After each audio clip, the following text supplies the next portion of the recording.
I'm hearing you, Byron. While we get this worked out, I'll let you take it over from your end. All right, Lenise, thanks very much. You're looking live now from atop the camera that we have on top of the RSA tower there. I was just looking to see what I could see from that vantage point. We've been watching this all afternoon long, and a number of people started to gather there in the southwest corner of the park, and now more people have gathered. This march in support of George Floyd is supposed to go off at 3 o'clock, and we are anticipating, there you can see the crowd gathered there in the upper right-hand portion of your screen. Just a couple of minutes ago, we could hear them chanting, "No justice, no peace." They had planned at one point, they're there at the corner of Church Street, or right there at the corner of the park, Mardi Gras Park, at Church Street. They had planned at one point, we understood, to march down either Church Street or Government Street and go to the police precinct on Dauphin Street, but that police precinct has moved. So we're not exactly sure where this march is going to go from here, but you can see that there are people there gathered in support of George Floyd, who died at the hands of Minneapolis police back on May 25th. More people seemingly coming forward there, and then following this march, there's supposed to be a vigil. It's either going to be at Cathedral Square or in Bienville Square. And that's the information we have right now. We do know in talking with Mobile Police that they certainly have been very well aware of this for several days. Also, they're very well aware of the fact that there have been major protests marked by violence in more than 30 U.S. cities over the last 3 days. But they tell us that they want to support these people as much as they can, but also that they are prepared for anything and everything. But at this point in time, everything looks very, very peaceful there at Mardi Gras Park as people are gathering, some with signs, but all wanting to march in support for justice for George Floyd. And this march is supposed to go off at 3 o'clock. And right now it looks like maybe 60, 70, possibly. I can't really tell under the shade of that big oak tree right there in the corner, but there may be as many as 100 people there right now. But for now, we know that this march is supposed to go off at 3 o'clock. Okay, I believe Lenise's audio problems have been fixed. Lenise, can you hear us now? I can hear you now, Good. Yes, and apologies for that technical glitch there. This is just an effort to make sure that we are telling the story, and Byron, as you have been mentioning, yeah, people are just looking to, one, remember George Floyd, and also look for a way to move forward from what happened. So we have demonstrators out this afternoon just marching to have their voices heard. That is expected to start in about 2 minutes or so, and as you see, we have crews there now. Yeah, we have live crews there at Mardi Gras Park. We'll also have other crews downtown by the Basilica, by the Cathedral Square. Fox 10 News has crews just about everywhere downtown Mobile and other areas. As a matter of fact, our Morella Porter is standing by live right now in downtown Mobile. Morella, you are there in Mardi Gras Park. Tell us what you're seeing and hearing. Hey Woody, there's a lot of people out here. I'd say there's probably nearly 200 now, just a count on my own. A lot of people with their signs out, just, you know, shouting their frustrations. We talked to a couple of people just about, you know, the reason why they've come out here today. You know, a lot of people here in solidarity with George Floyd and what happened in Minneapolis. I'm going to step out of the way so that you can take a look at the crowd here. A lot of people. It's pretty quiet right now. As you go a little bit deeper into the pit here at Mardi Gras, down the steps, you can hear a little bit of shouting, and I'm going to stop talking. Maybe you can try and hear it a little bit as we walk a little bit closer. I think it might be a little bit too low, but everybody is cheering. Morella, can you tell us? There's an organizer here who says that she... Yeah. Yeah, I just wanted to know what the organizer is saying. But what are some of the signs saying, and what is that organizer saying right now? Okay, some of the signs that we've seen, one of the more profound ones we've seen is, "Am I next?" So I talked to an older gentleman, a black man who, worries for his children, for his grandchildren. They're all black, and he was just talking to me about the fear, about the possibility of them being next. It's just as plain as it is. And the organizer down there is just, talking about how she's a multiracial woman, and she can see both sides, and she stands with black people here today. She says that, that's what she would be classified as. She has brown skin, and she's just talking about I guess, what they're trying to get out of this, out of coming here today. If you hear that, they're chanting, "I can't breathe." I can't breathe. I can't breathe. I can't breathe. So they haven't quite started the march yet. Still here. Morella was just saying thank you for that perspective there. Telling us what some of the signs that you're seeing at that demonstration. She talked about the one sign that she saw that said, "Am I next?" Yeah. And of course, that's the conversation that a lot of people are having, and they want to prevent that. We want to go now to Fox News reporter Michael Warwick, who is also helping us to tell this story. Michael, we have seen people from the community coming together. There is a lot of passion. There's a lot of sadness. What are you seeing on your end? How can four police get... Well, right now, Lenise, there are hundreds of people here in Mardi Gras Park. Let's take a listen right now to what one of these speakers are saying. Was schizophrenic, paranoid of the police, and they was told that. They tased him. Yes. And they shot him. Yes. As he ran from behind Mobile County. Yes. Do you hear me? Yes. And if y'all got a good remembrance, the chief took down the year my brother was killed. Come on now. Got down on his knees and apologized to the family. But one thing about it, torch can't bring my brother back. It can't bring. I can't breathe back. Now what's gonna have to change is voting. That's right. What's gonna have to change is educating our young people. No discrimination against Caucasian. I'm Creole. But Caucasian, Black Americans, Mexicans, Cubans, white people, children do what they see. Yes, yes they do. Yes. I experienced prejudice in more than one way, but I survived. Yes. That's all I can say. All right.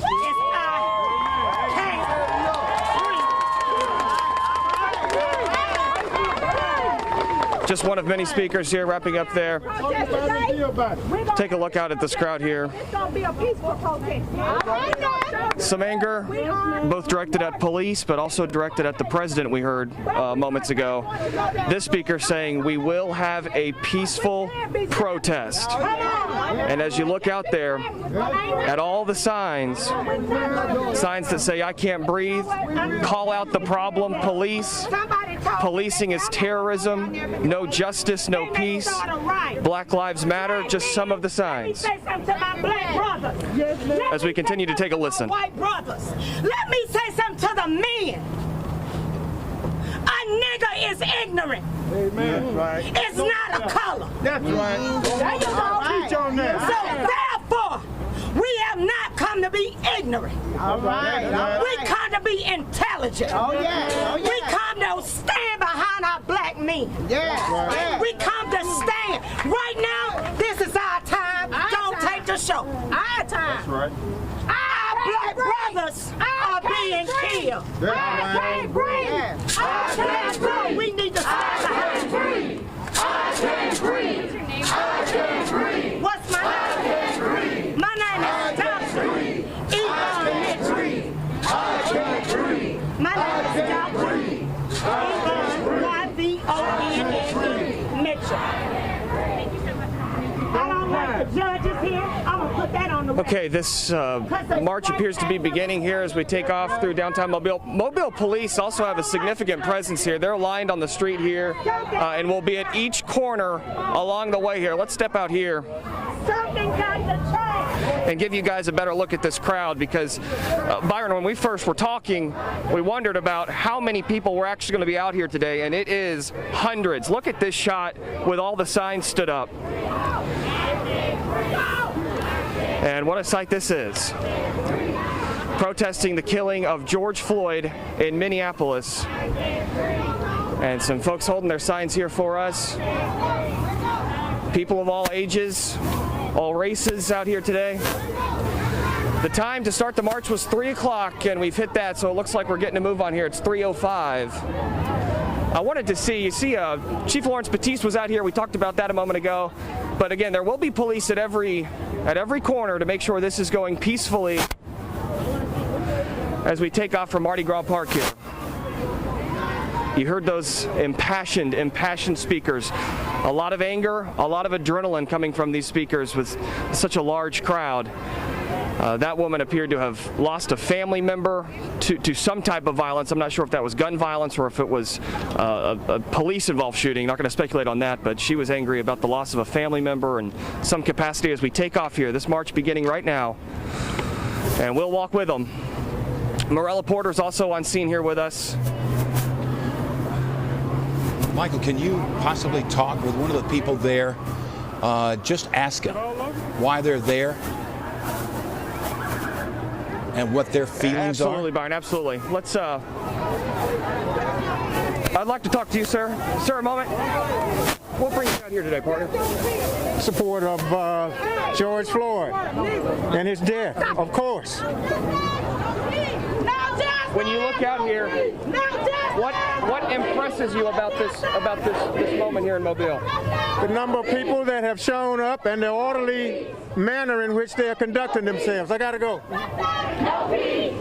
Well, there's just one. As we walk here, let's continue to speak with some folks. Ma'am, could I ask you, what brings you out here today? I have young black boys, and I want them to live and not get killed over foolishness. When you look out here at the crowd, are you impressed at the diversity of the crowd? I am. I really am. I really am. As you raise two black men, when it comes to One police, thing, I'm out here because the police have stopped my son because he's suspicious because he was black. And my son is a college graduate. He got more education than the police. And they stopped him because he was suspicious. What is suspicious? Because he's black? I don't understand it. It don't make sense. thank you for talking to us.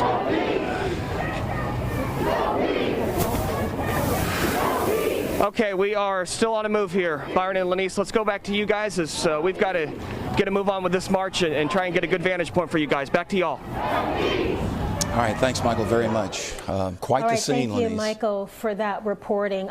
There is a bit of a delay here between Byron and I would like to state that. Byron, I know, my goodness, as you just mentioned there, yes, it was quite the scene. And these are images really that we've been seeing across the nation as we've been hearing more and more about stories involving police shootings and people of color. Just to give you a look at some of the numbers that I've been able to find, and this is from reporting from the Washington Post. They state that Black Americans have been killed by police twice as high as the rate as white Americans. And for a lot of people who are marching now, that's part of the conversation that they're wanting to change. And as Michael mentioned, the diversity of the crowd, seeing Mobile coming together to try to make that change happen, that is encouraging to see. It really is encouraging to see, but the most encouraging part is to make sure that we do have real dialogue. And you know, I'm hopeful, as one of the organizers, I'm assuming one of the organizers of this march was saying right before everybody stepped onto Church Street was, we're not going to have any violence here. This is a march in support of I'm just looking at some of the pictures, I'm sorry, George Floyd, but also they want real rhetoric. They want to have, conversations with Mobile's mayor, with Mobile police, to talk about some of these things and to talk about real change. Not just verbal, okay, let's get something done. They're looking for real change. And they're looking to have that conversation with the mayor, with the police department here in Mobile as the march now continues on down Royal toward Government Street. Yeah, and just taking a look back also at some of the reasons that brought us there, and that looks like Chief Batiste there. I hope that we'll be able to get a comment from him because he has made several resonating comments about community policing. Let's listen in. Michael, are you able to get the Chief to speak with us? Yeah, Chief Batiste joining us here now, live, Chief. Wow, what a sight this is. I want to get your perspective on what you've seen so far just over the past hour or so. Well, I guess it's refreshing to see people out here trying to do a peaceful protest. And as the chief of this department, we want to do everything we can do to facilitate them having a peaceful protest here in the area. Our goal is to make sure they get safely from point A to point B, be able to conduct the business that they like to conduct, and then go home so that innocent people in this community are not negatively impacted by them having an opportunity to express their grief. I don't think we can ignore what's going on across the country with protests turning violent, riots, looting, and there are people at home who are going to wonder, will this turn into that? Any rumblings of anything like that? Do you guys expect that? And what are you guys doing to make sure it doesn't turn like that? So it's certainly not our expectation. It's our goal to allow the people to peacefully assemble and express their emotions. But as a city, our goal is to make sure that we protect the interests of everybody in this city. And certainly people have a right to grieve and grieve in their own way, but they certainly don't have the right to infringe on the rights of others in that process. To hear people with anger towards police, and it may not be directed at MPD, but police in general, do you sort of understand the anger in this case of the George Floyd killing? And what's it like for you guys to stand by and kind of hear some of that anger directed at you guys? Well, again, I understand anger. I've been mad myself before. And when you're angry, you're acting on emotion. You want something to happen immediately. But I'm mature enough to know that most things takes time before you get the result that you're looking for. And unfortunately, I don't think people are going to get the instant gratification that they're looking for behind what happened to Mr. Martin. But at the same time, I think that if they're patient, and if they will look at what has happened over the last couple of years, I think that when officers have been found to be have done something wrong, that the system has held them accountable. And so I think that has been part of the change that was associated with 21st century policing. And so as we continue to address those things and continue to build upon those things that we put in place with 21st century policing, officers are being held accountable for their behavior. I think that most chiefs are going above and beyond and making sure that they change the culture within their departments that switches from what may have been okay to what's not okay anymore. But again, it's a process. It's not going to happen overnight. Mobile Police Chief Lawrence Batiste. Chief, I know you want to be visible out here, which is good, so I'll let you go. Again, Mobile Police Chief Lawrence Batiste giving us a little bit of insight from his perspective. They are not hiding from this march, this protest. They've been very visible out here. As you saw, he stood right here on the side of the street while those hundreds and hundreds we know now crossed right past him. So let's go back to you guys. We're behind the march now a good bit, so I want to go back to you guys in the studio and we'll catch up to this march. All right, Michael, thanks very much. As the march continues now, and it appears possibly they're heading toward Bienville Square. But as Michael described the scene, hundreds and hundreds of people now joining in this march. Very diverse crowd. You can see some of the signs there. You see the sign that says, "I can't breathe." Reportedly the last words that we heard on videotape of George Floyd as the officer in Minneapolis was literally had his knee pressed against his neck while he was lying there on the sidewalk. And other signs that we see: no justice, no peace. Justice for George Floyd. So, many people coming out to express their displeasure, their anger, their dissatisfaction. And all of us are hoping that this is, as Chief Batiste said, a peaceful protest. And speaking about the movement, Black Lives Matter, there is another movement going on social media with the hashtag Say Their Name. And it speaks to remembering the likes of Eric Gardner, Ezell Ford, Tamir Rice, who was shot while playing in a park, and also George Floyd and Breonna Taylor, who was sleeping in her bed when she was shot. Now, these are stories, news cycles that we have been covering on Fox 10 News and that have made national headlines, and it's the constant seeing that that has really led to this breaking point.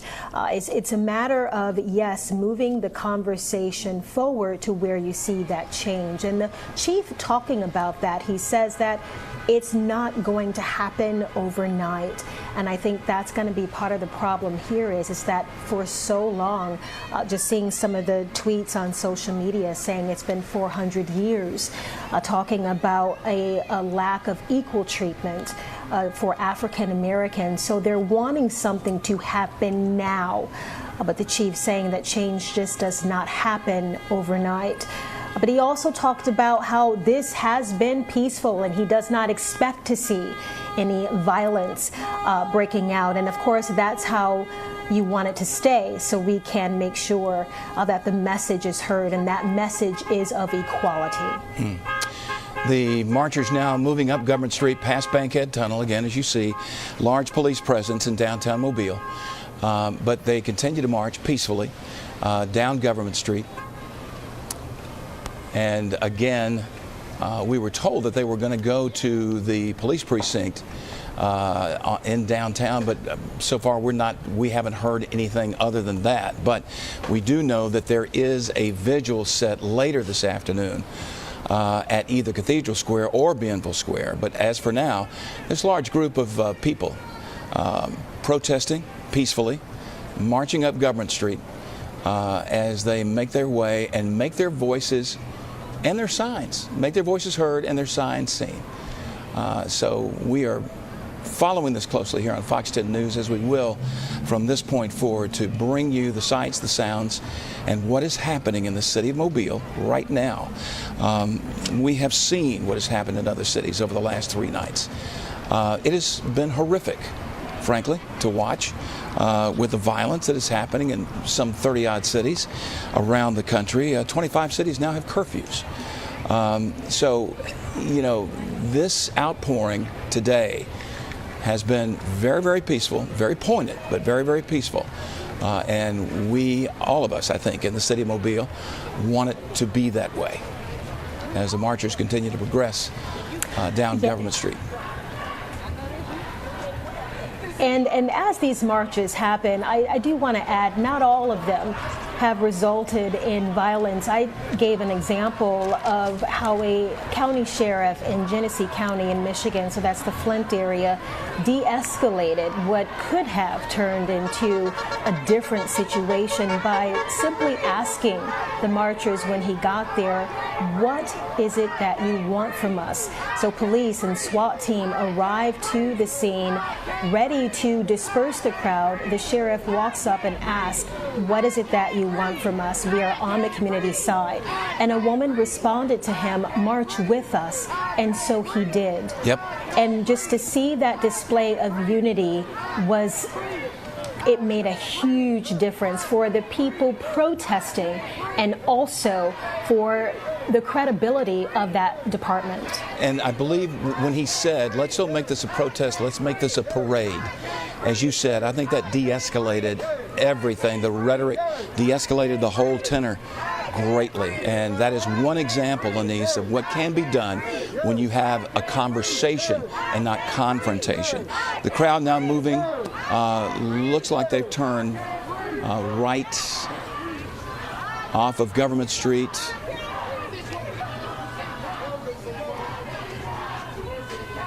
And let's bring Michael back in. I know Michael Warwick is marching there among the group. Michael, what do we have any idea where they're heading at this point? I mean, are they heading to Cathedral Square, Bienville Square? Do we have any idea yet? We're actually not certain, Byron. There were a couple places that we've heard just sort of rumors, either the police precinct or cathedral. We're coming up on Conti Street right now, so that's kind of still in question. But everybody is following the same path. It's not as if anybody's going off on their own here. Right. Everybody's following this march in the exact same direction. So we're moving up here at the corner, and I'd like to get another person to talk to here. Hey, can I ask you guys a question about what brings you guys out today? Absolutely. All lives matter, but Black lives matter more, man. To see the diversity of the crowd, what do you think that says about this movement? It's beautiful, and I believe that every person in this city deserves a voice. And my voice is louder than others sometimes, and that's important for me to use it. When you see what's going on around the world, what's the importance of keeping this peaceful to you? It's important to me because Black lives matter, and they can't live their lives without peace and justice. Thanks for talking to us. Thanks for talking to us. As we continue to move here, it looks as though the march has actually stopped up here at the front, and people are starting to gather here in the square. Let's move in a little bit, yeah. Again, very peaceful. A lot of chanting, the I Can't Breathe chant, a Black Lives Matter chant, a no justice, no peace chant. Let's move up further here where we're getting a pretty big gathering. And a lot of people raising that sign of Black power, the one lone fist raised in the air. We've seen people of all ages and all races make that signal. And this march is still continuing. This is a great shot at how many people are here, and it really doesn't do it justice as you zoom out that way to see all the signs. And out front is a police cruiser. This is escorted by police. And they are on the sidewalks right alongside these protesters. Now we're coming up on Jackson Street. Again, Byron, as you asked, I want to say that again, we're not exactly sure where this will end, but it is escorted by police, which is interesting. Well, let's go back to you guys as we continue to march this. Yeah, Michael, thank you. It looks like they're heading Byron, up Dauphin. Yeah, it looks like they're heading up Dauphin Street now. So, we're not sure if this is going to end up. Yeah, that's right. Yep. At Bienville or now the old police precinct was right there at the corner. And they moved. You're exactly right. Yep. They moved that police precinct a little closer to downtown, as a matter of fact. So maybe apparently they're gathering in Bienville Square now. But the other thing I noticed, Michael, when you were trying to catch up with this group, that people were pulling off Government Street as they were heading to Bankhead Tunnel, and they were honking the horns, they were waving. We saw one lady with a sign. Has there been that kind of sidewalk support? Have you seen some of that as well? 100%, and it's like you said, it's the vehicles that are passing and seeing this. There's a chance they may not have even known this is going on, but seeing the signs and immediately knowing what this is about because of what we've seen across the nation, and a lot of honking and a lot of sidewalk support, even for visitors. So, people who are walking their dogs, stopping and watching, even folks who, we even saw a homeless person who was out here, who appeared to be homeless, I should say, that was showing his support for this movement. So we're right in the thick of it here as we continue on. Let's take a live listen at what these chants are. No peace. George Floyd. George Floyd. George Floyd. No peace. No peace. No peace.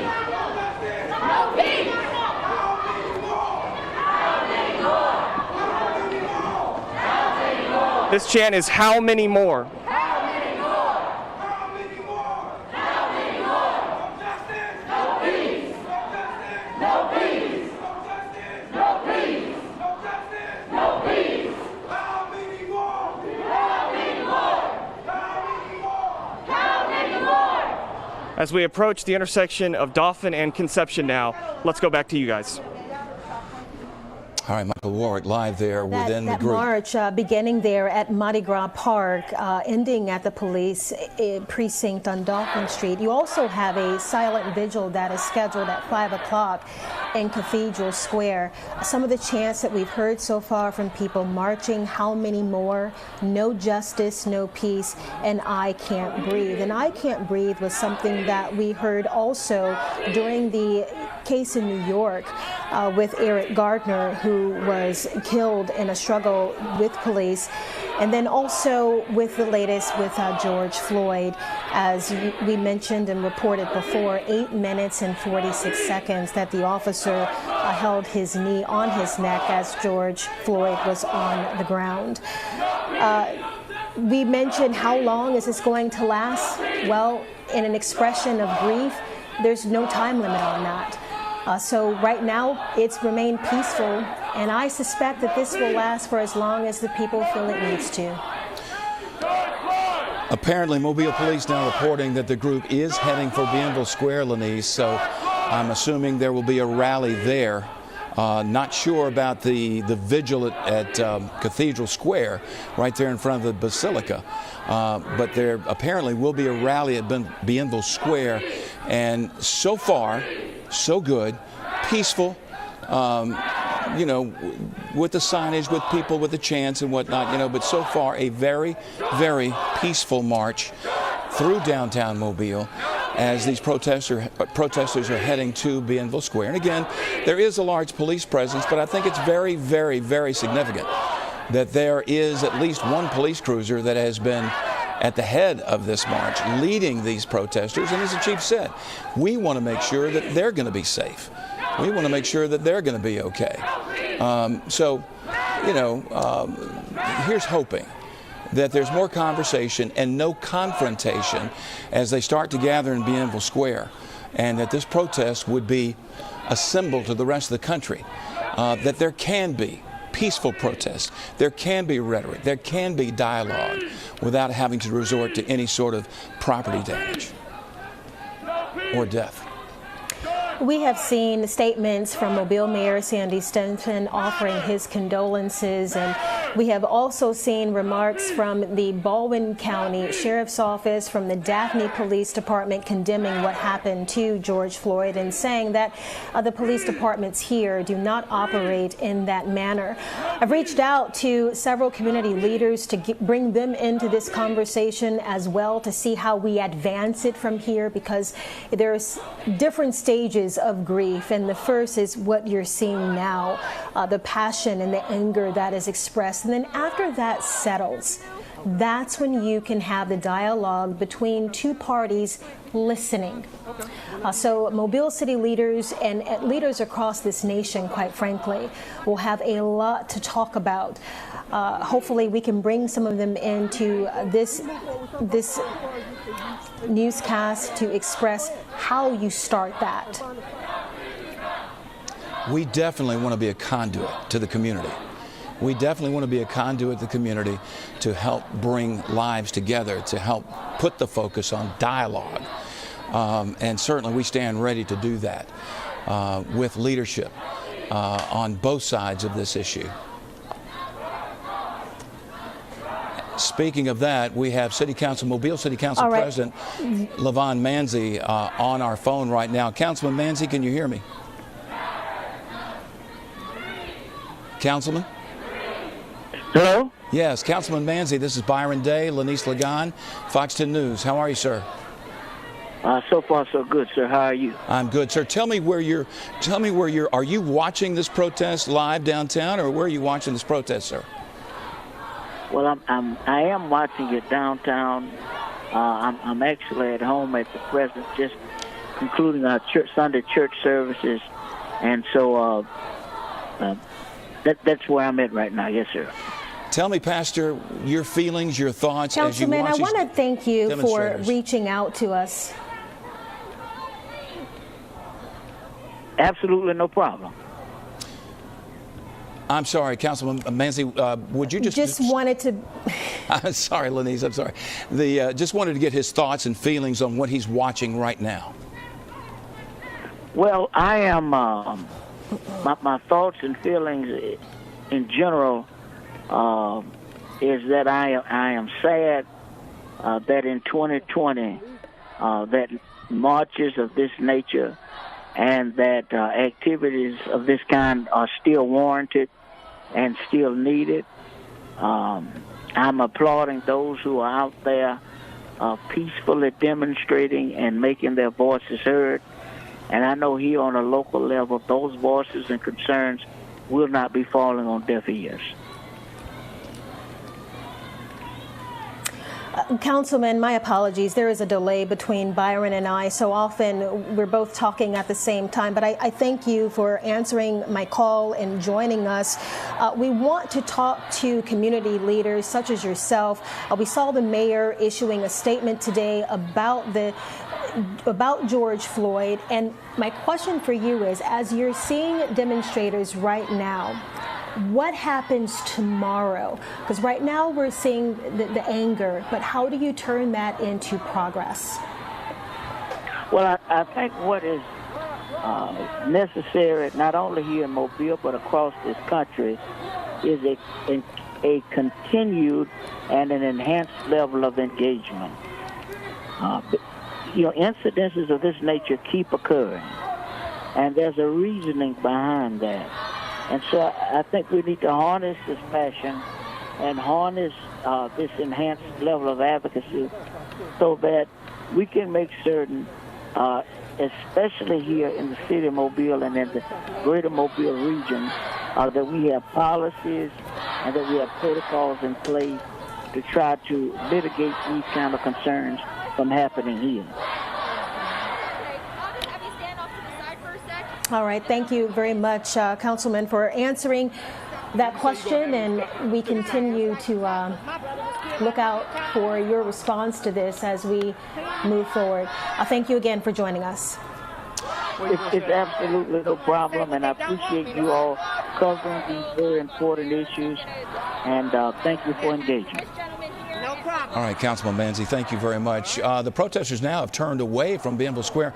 Looks like they're heading back toward Mardi Gras Park. Our Morella Porter is there with those marchers now. And Morella, tell us what you're seeing, what you're hearing, and where these people are going. Hey, Byron. We just basically made a loop around. We started at Mardi Gras Park, and we didn't actually stop at Cathedral Square or Bienville Square. We're approaching Mardi Gras Park now again. Some people have approached me, trying to talk to me just about, why they're here today. A lot of frustration. One woman coming up to me saying her brother was killed here in Mobile, and she just really wanted to share that with me. So I don't know if you want to hear from her. Do you want me to talk to her on camera right now?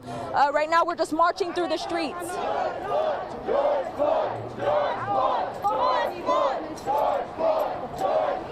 All right, Morella, I see the woman you're talking about. She's right there off your left shoulder in the orange top. Yeah. Maybe she Yes, can, in the red right here. Yeah, maybe she can shed some light on what she was saying. You want me to stop and talk with her? Yeah, just get a word from her. A word from her, please. Okay, we're going to step off to the side. All right, ma'am. We're on live TV right now, and I know that you came up to me wanting to voice your frustration. Why are you out here today? Why were you so compelled to be out here? Why am I here today? First, I want to say my name. My name is Dr. Yvonne Mitchell. I'd like somebody to hold the camera for me, please. My name is Dr. Yvonne Mitchell. My brother was murdered by the Mobile County Police Department. We hired a We're going to keep walking. Okay. We hired an attorney that overturned our case and caused us to lose our case. They actually sabotaged our case. But what they didn't know is I was a retired military veteran of the Navy that had lawyer and paralegal under my belt. So I took on the case, and I found out what they had done. I regained all the evidence, and I saw that everything that they put on the news, everything that they said, it was a lie. They even got rid of the police that told the truth. We have all the evidence. My problem is this, is why do telephones have to prove a point when we got audio? We got police audio that told the truth. We got depositions that told the truth. We got 911 call that told the truth. He was a mental patient. We got rules that tells the truth. Police know the rules. They are not to address a mental patient without an out-to-point representative. So why am I here? I'm not just here for my brother. I'm here because police need to understand they can't get away with torts. A lot of people don't know what torts is. That means that a king or anybody in government, anybody of foreign affairs, anybody of state can get immunity, which means they can be done away with. So this is what I say. If you get food stamps, if you under the government, that means we follow on the torch too. So if I do something wrong, they can't do nothing to me. What about today? You said that phones shouldn't have to prove a point. Shouldn't have to be the proof for the violence that goes on, especially concerning police issues with black men, especially. I can't breathe. For you, what change do you want to see? This is the change I want to see. Our people need to be more educated. I need to remove this for a moment. Our people need to be more educated. Sometimes, just like I said, there are many innocent victims and parents, sisters, brothers, uncles, aunts, cousins that are longing for their loved one, but they didn't get justice. But it took a camera from a citizen that the police couldn't take away to get justice, and for the mayor to say, I'm sorry. I think every mayor in the United States, every governor in the United States, whether a police killed them for a right reason or wrong, for peace sake, they need to apologize to the nation. Because what if there was no camera? They would have did them just like they did our sister in Texas. They would have did it just like they did Trayvon Martin. They would have did it just like they did my brother, Ray. All right, thank you so much. Thank you, I really appreciate you voicing. I want to see Mayor Sandy Stimpson. If we talking about rights, I got proof that your city Thank you so much. let us down. Come on, thank you so much. Black Lives Matter! Black Lives Matter! All right, Byron, you can see a lot of people have a lot of frustration out here. They're gathered now at Mardi Gras Park, no longer marching in the streets. I think about everybody has shown up here now and just stopping hundreds of people. No justice, no peace. No justice, no peace. And now they're starting their chants again. No justice, no peace. No justice, no peace. No justice, no peace. I can't breathe. What's your name? No justice, no peace. No justice, no peace. Black Lives Matter. Morella, tell me what you're seeing now as far as the police presence, because as you said, this march is now stopped back again at Mardi Gras Park. And I know the chief of police was saying that once the march is over, we want people to disperse quietly and quickly. So I was just curious as what you're seeing as far as what the police are doing right now. From where I'm standing right now, I see about 2 or 3 patrol cars, and I see an officer in the street where people are kind of no longer marching. There's officers at the end of the march, at the end of the line, I guess, just watching the area. But like you said, I know that the chief said that he wanted people to disperse once they got, to a location where they would stop. But it doesn't seem like they're dispersing just yet. Some people are. They've stopped chanting right now, but for the most part, they're standing still, and police are kind of around the perimeter, at least from where I'm standing. I can see a couple of them right now.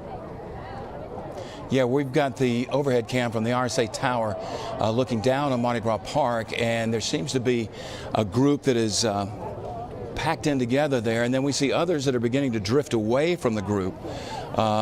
So we're not sure at this point if this particular part of this action is over, if there's going to be another speaker or 2 or 3 speakers. But like I said, we did hear about a vigil that should be happening at Cathedral Park later this afternoon around 5 o'clock.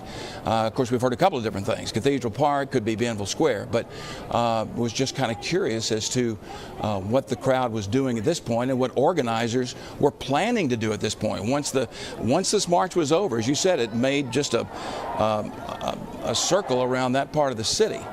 And now, what are organizers planning to do now?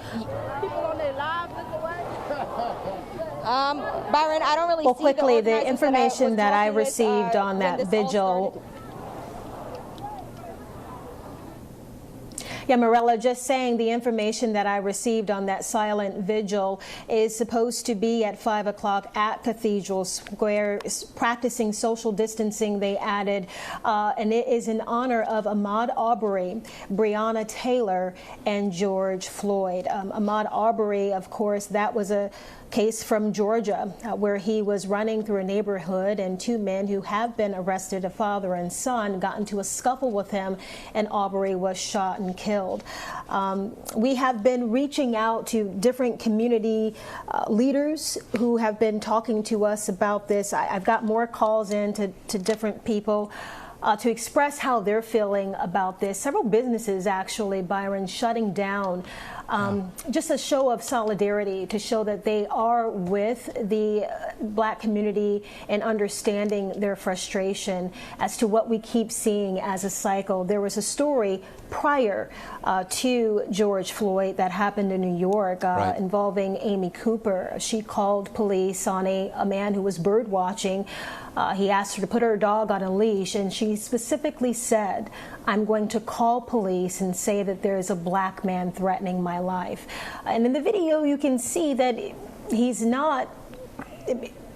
She's holding her dog, and that dog was taken from her. And it's kind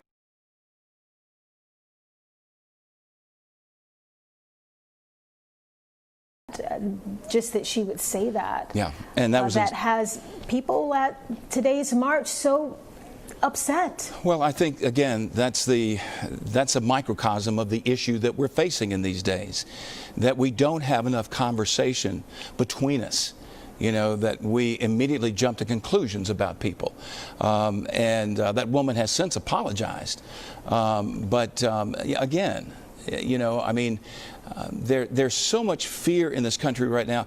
COVID-19 has certainly dealt this country a tremendous blow, not only economically, not only as far as our health is concerned, but also just our confidence in each other. And I think, obviously, you can't blame all of this on COVID-19, but I think it has made people just absolutely super sensitive. But in a situation like you just described, you know, that could have easily been diffused. But, you know, in today's march here in Mobile, again, Mobile is showing the country so far that there can be peaceful protest about incidents that are affecting our community members, people that we work with, people that we live next door to, people that we go to school with, and that we need to hear what they have to say, and then we need to act. As you said, the question you asked, Councilman Manzi, was perfect. What happens tomorrow? What happens tomorrow? So, you know, I'm hopeful that council members, the mayor, our county leaders will be meeting with people and get some dialogue going and get some real concrete ideas flowing. All right, let's listen in here as this demonstration continues and listen to what some of the people are saying right now. They mentally messed him up. He was under our support. The police blew him out. Hold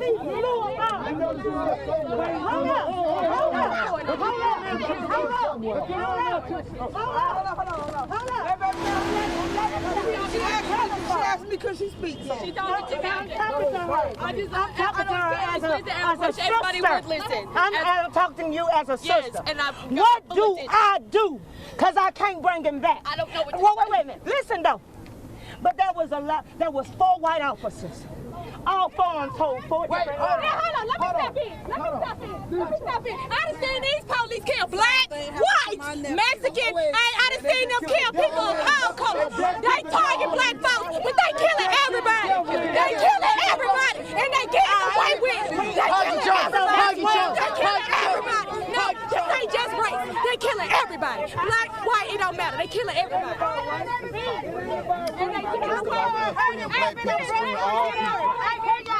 I don't know if we can zoom in on that embrace there. Yes. But the young woman who was talking to Miss Yvonne is being hugged by someone. Clearly, she's trying to understand. She's trying to get a better image of how we move this conversation forward. And you saw that embrace there. And there is just so there's just so much passion and sadness and anger. And you talk about the coronavirus, and as we've reported, there have been a significant amount of African Americans adversely affected by the coronavirus. So you combine that with stories that we have been seeing of police-involved shootings with African Americans, and when you combine that together, it was a lot. And so that's how it brings us to this conversation right now. But seeing the embrace there, that was a powerful image for me. Yeah, I saw that just over Dr. Martin's head there. The blonde young lady that was trying to talk to Dr. Martin, Dr. Mitchell rather, and obviously became very emotional, became upset, and I don't know if she even knew the black woman who suddenly embraced her in her arms. So let's take some more Nats on the other side of the crowd there as we're, this is this moment right here. We want this to remain peaceful. We want this to remain peaceful. We know everybody matters, but at the end of the day, it's been black people who've been under slavery, who've been did wrong for years, more than 300 years. This is history. Black lives matter. We'll never know our history, man. We'll never have our real identity.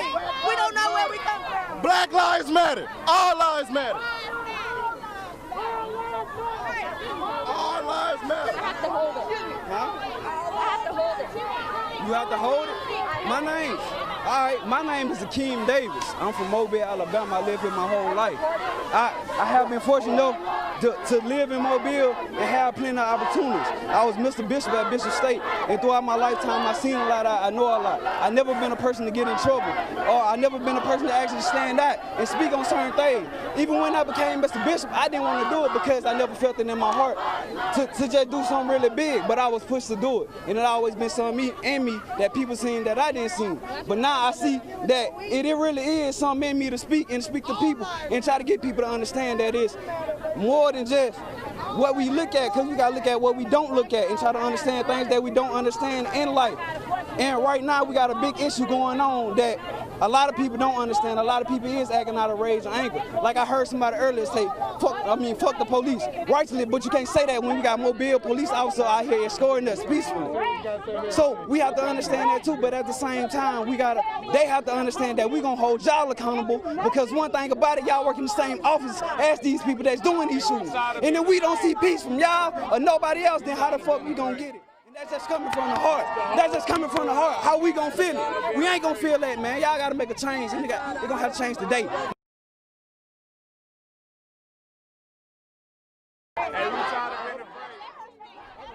All right, that's a Marilla Porter standing in the crowd. Very emotional here. A lot of people want to talk, but obviously we're running out of time. We'll probably talk to them afterward. But we're going to just send it back to you in the studio, because a lot of people are coming up very passionate, wanting to talk to us this afternoon. Thank you. All right, Marilla, thanks very much. All right, Marilla, thank you. And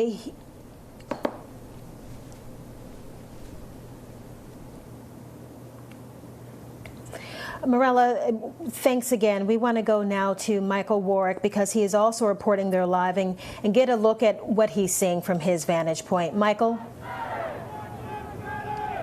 Yeah, Lenny, the embrace you talked about, where Marilla is inside this crowd, to give you sort of a different idea of where the central meeting is here at Mardi Gras Park. Something interesting has happened.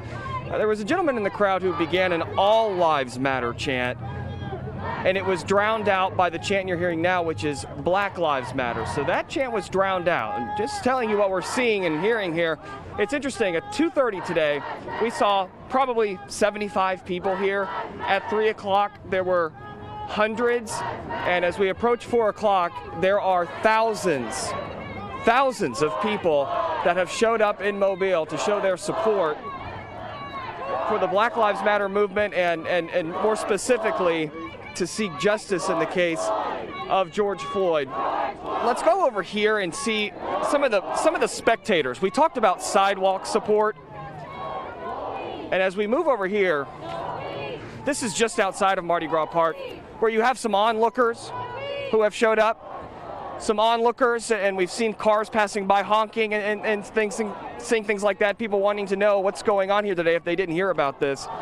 That's been one of the things we've seen regularly, is people showing up to this. That's how we've gotten to this thousands and thousands of people number we're seeing here in Mardi Gras Park. The question now, and Byron, you touched on this as this march returned here to where it began, is what happens next? Will people march again?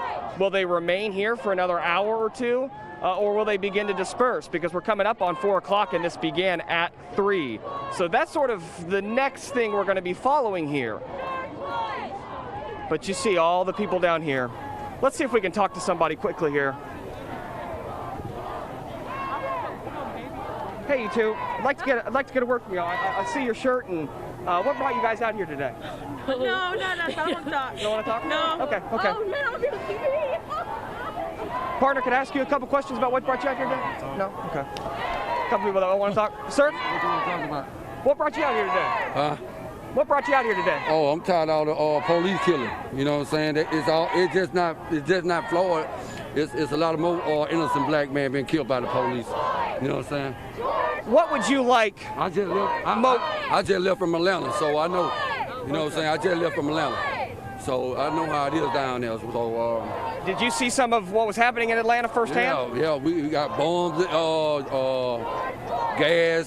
We got a lot of stuff got thrown at us last night. It'd be interesting to ask you, given what you saw last night in Atlanta to what you're seeing now, some differences? Yeah, it's different. It's different, like for Atlanta. It's different from Mobile and Atlanta. So, last thing, and it's what do you hope Mobile learns from this? As people wake up tomorrow and see these images on their TV, what are you hoping comes from this? I just hope, that a lot of people that will understand this, what's really going on in the world. Everybody really knows. It's been going on for a long time. So for us to understand that, the police doing, just because they got a badge, they can just kill people and just get away with it, Then they take this stuff and sweep stuff under the rug, man. It's too much going on. Y'all know it, man. Appreciate you talking to us. What's your first name? Ricky. Ricky, appreciate you talking to us, partner.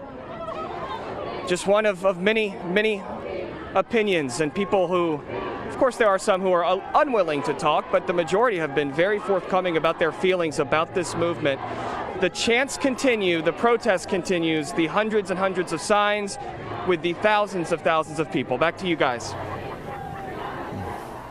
All right, Michael, thanks very much. All right, thank you, Michael. And as Ricky was talking to us about there were some demonstrations in Atlanta taking a different turn. And in fact, the mayor coming out and saying, we have to make sure that we mobilize and stay orderly. So to hear him talking about the stark difference between what we're seeing here in Mobile, escorted by police so that it stays peaceful, to the destructive turn that it took in Atlanta. That's the way you want it. You want it to maintain peaceful.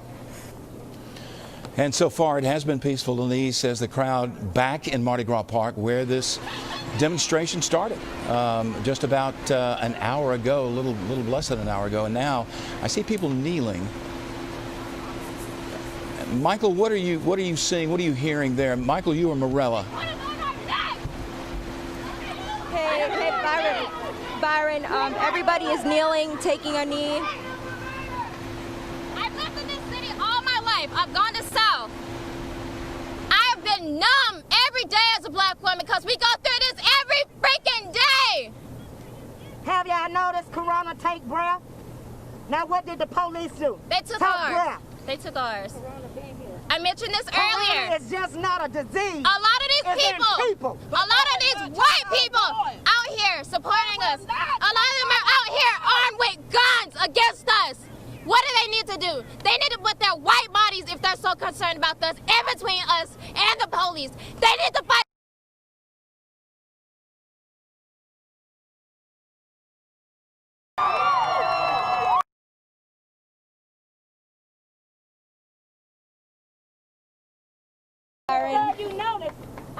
As you can see, a lot of passion for everybody. We're going to swivel the camera around just so you can see more. Everybody is kneeling. Just showing you.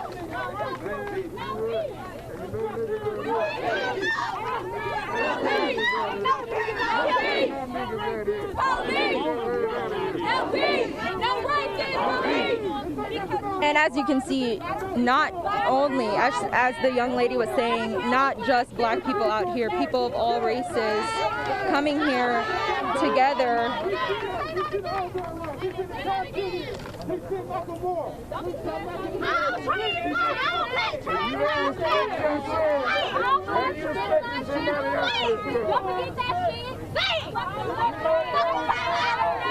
So Morella, there is no organizer, no speaker.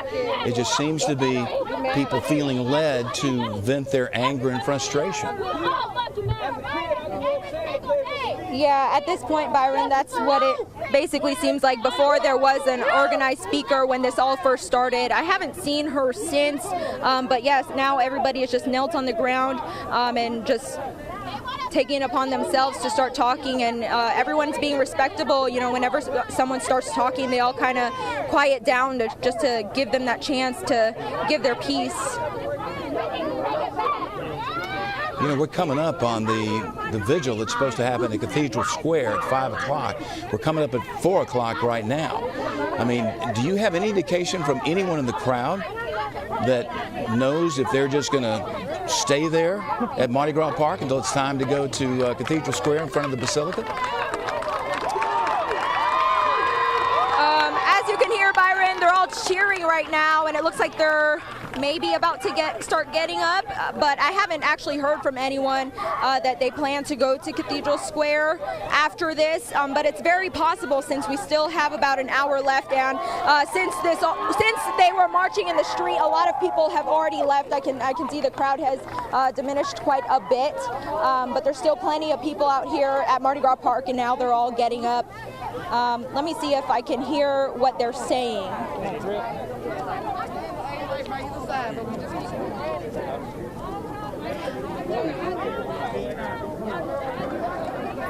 We can try walking through the crowd just to maybe find some people who are talking right now. Okay.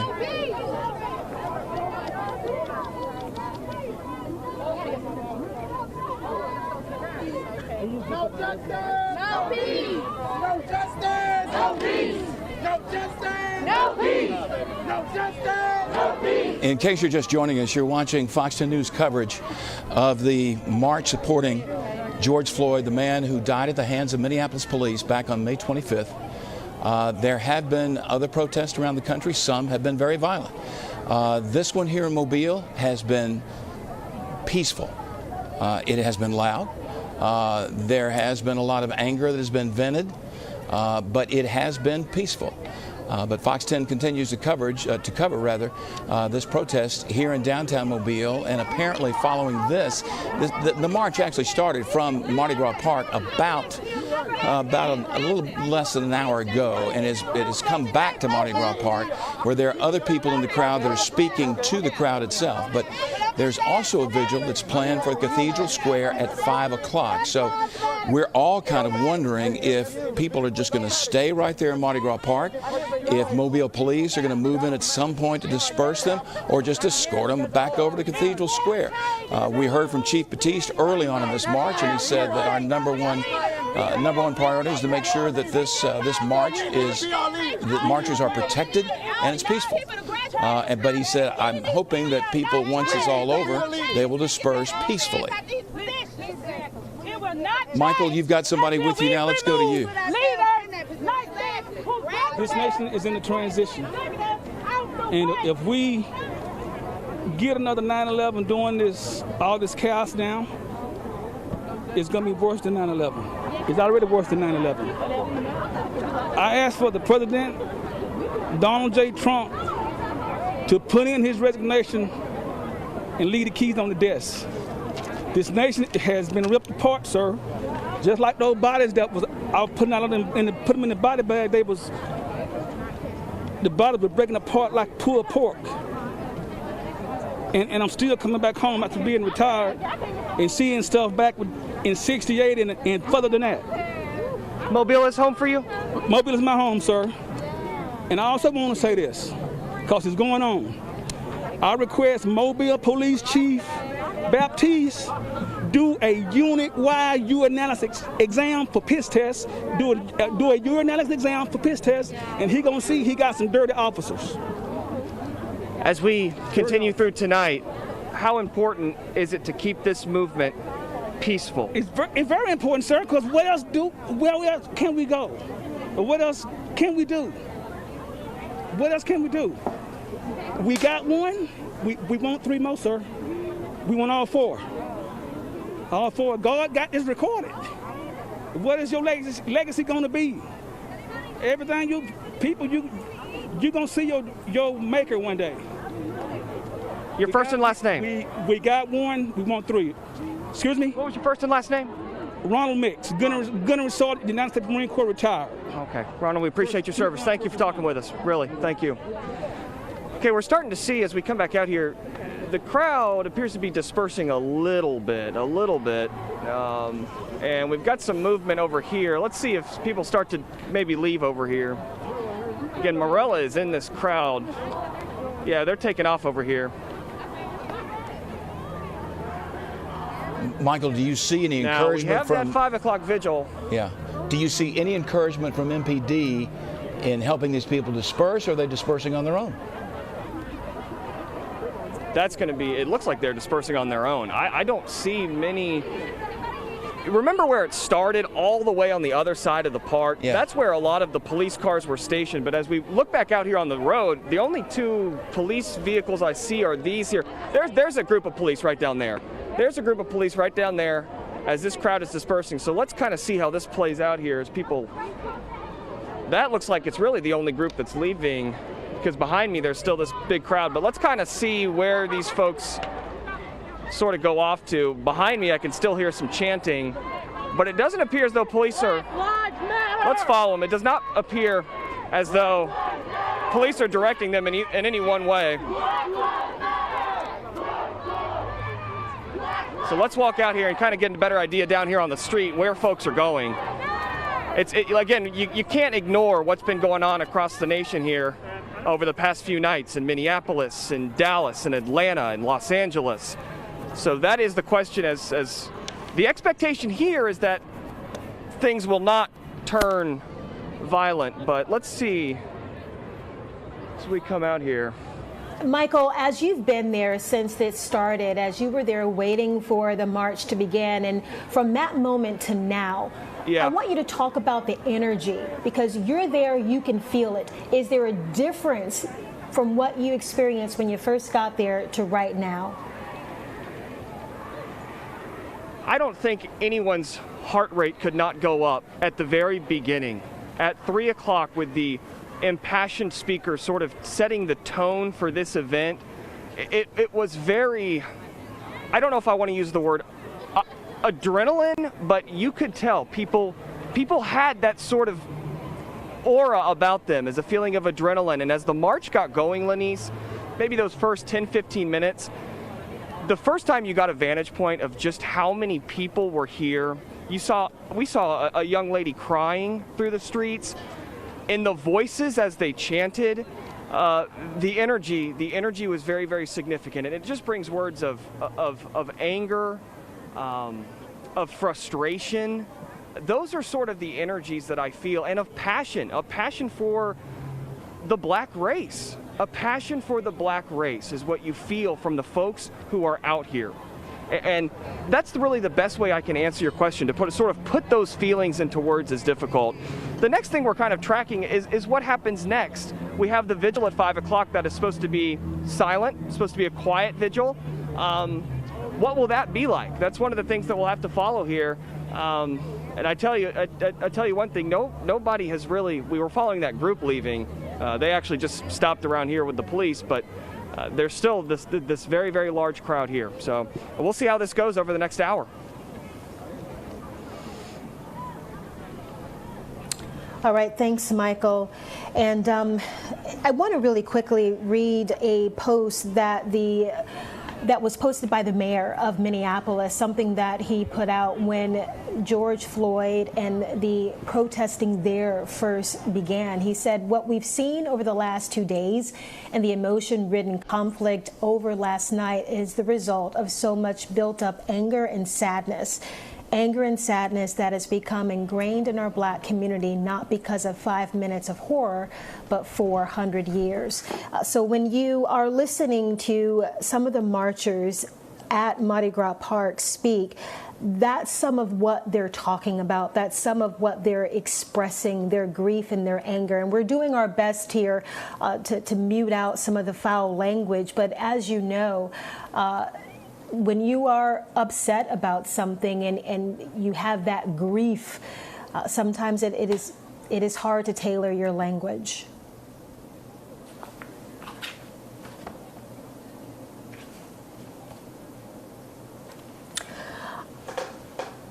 We have heard from Lawrence Batiste, the chief of police from Mobile, saying that he does not anticipate to see any violence there, and we have not seen that from our vantage point.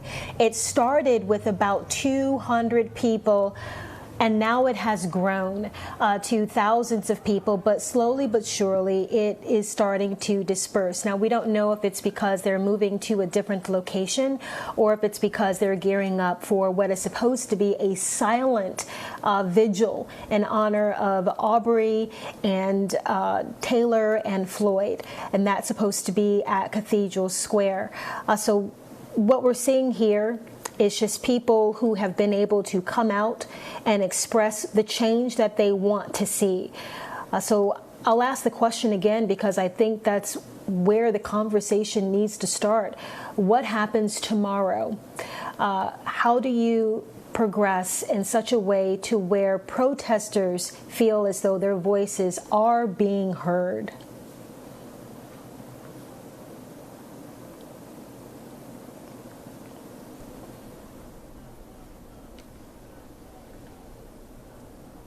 I don't know if we still have Morella with us. Well, actually, I'm being told that we have the mayor with us on the phone.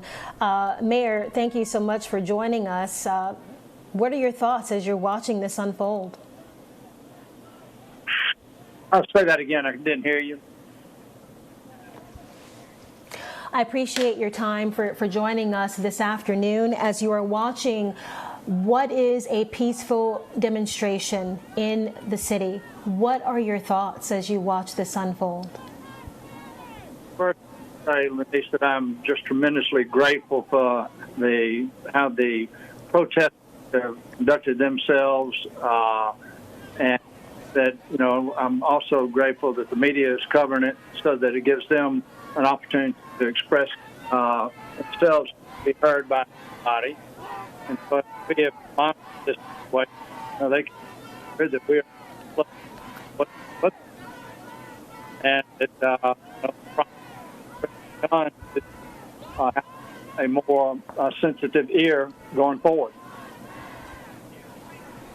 Mayor, speaking of that, we've heard, from the people today saying they want dialogue, they want discourse, and they want to talk to you. I know that you want to meet with them. How are we going to facilitate this, Mayor? So, Byron, I think that, from a communication standpoint, have to rely on George and our team to determine, what is the best way to get in groups. You have a certain size where it's people. If you're talking to 200 people, it's not a meaningful conversation. If you're talking to 10 to 15 and you do that on an ongoing basis so that their voices can be heard, to me, then it's more meaningful. They feel like they're being heard, and we want to make sure they feel like they're being heard. So do you plan on pulling together different groups of people over a period of time and having community meetings, city hall meetings, not city hall meetings, but town hall meetings with people and talking with them? Byron, there have been multiple situations where we have had, meetings in the community, but typically, well, not typically, but a lot of times they're single-focused issues. And so this is one of those situations where I think that we should tee it up so that we stay focused on the things that are causing the most hurt and the most angst for those that are out there being represented today. And so, again, we will figure a way forward to give them that opportunity to hear their voices. Mayor, I just want to take a look at your tweets here, because you have been vocal about what's going on, saying that the city mourns the death of George Floyd, and you condemn the indefensible actions of the police officers in Minnesota who took his life.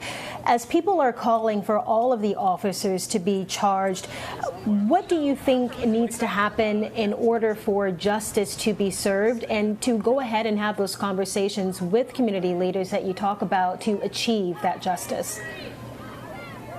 So anybody that looks at the video, there's, in my opinion, there's no way that you cannot be most moved by what you see. So I feel most, I think, that others feel. And there are people out there that, I think from the policemen that I would refer to as good cops, the things that they detest the most is a bad cop. And in this situation, whether he's a bad cop or made a tremendously bad decision, the consequences of what is going on is taking the whole United States of America. And so, I'm like everybody else. I condemn what I saw on TV, and I want to make sure that in the city of Mobile, we do not have policemen or law enforcement officers that would treat people in that same manner. And so the policemen in Mobile, because of the relationship that I have, I think, with the policemen, they understand that we are intolerant of those kind of actions. Mayor Stimson, we certainly appreciate your time. I'm not sure, where are you watching all of this from, sir? Are you in City Hall, or where are you, sir? I'm at the police headquarters. Okay. So you're right downtown. I know that, as you said, you're very proud of the fact that these people have rallied and that there has been peaceful. It has been very peaceful, and Mobile seems to be setting the example for the rest of the country.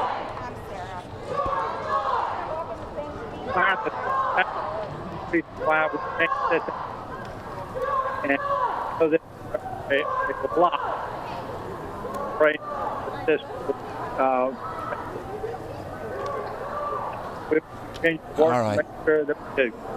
All right, Mayor Sandy Stimson, we appreciate your time, sir. We had a bad phone connection there with the mayor, but he did say, as we talked to him, Lanice, the first question that she asked him about what he thought, and he thought that this has been a tremendous outpouring from the community, and was very proud of the fact that the people that were walking in support of George Floyd today, marching in support of George Floyd and others, that because it was such a peaceful demonstration, he was very proud of them.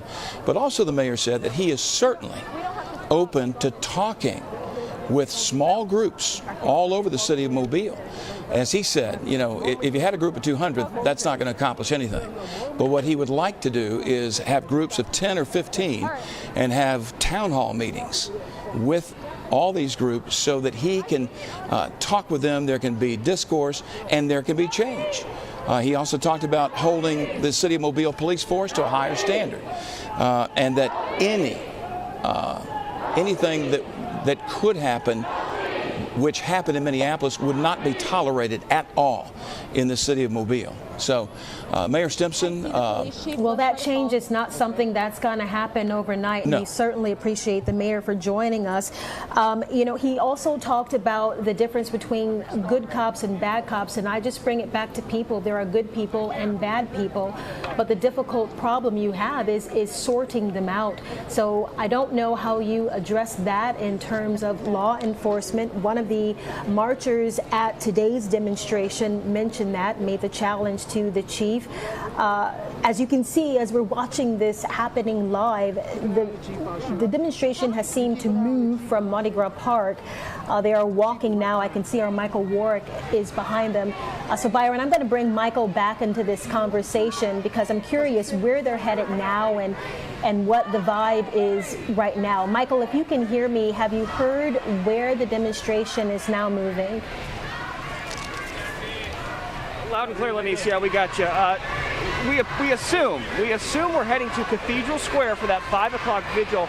A lot of people now are out in the street here as they cross over. You've just taken the shortcut here through the road.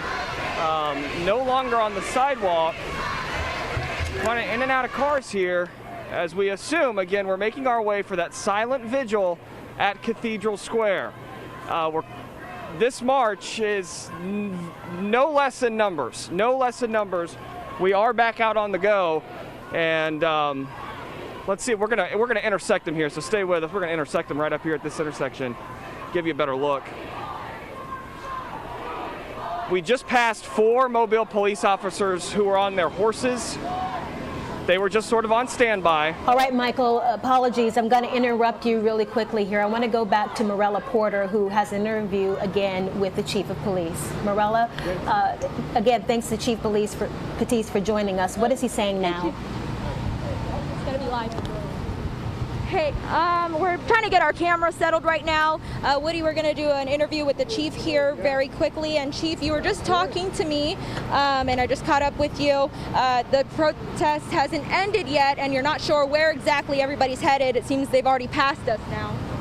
No, I'm not. It's just my understanding that they have stopped at Cathedral Square, and so I don't know if that's where they're going to stay. I know there's another candlelight vigil scheduled there at 5 o'clock this afternoon, and I'm hoping that the two don't interfere with one another because I think they were set up by 2 different organizers. So the goal is to allow them to protest peacefully. So far they've remained peaceful, and our goal is to keep it that way. Okay, and like you said, this could go on all day if as long as they maintain peace. Correct. Yes, ma'am. Okay. Thank you so much, Chief. Anything else that you want to add? Just ask that those that are listening, or if they're part of the protest, at some point, it would be wise to maybe just kind of end the protest for the day and schedule another one for another day. The ideal is to know that your message was heard and to have people be sympathetic or empathetic to the message that you're trying to relay, but don't have people get upset to the point where now that they've started making attempts to potentially willful destroy people's property, if it gets to that point, the goal is that we're not going to allow that to happen as an agency. So the goal is for them to, their point has been well received.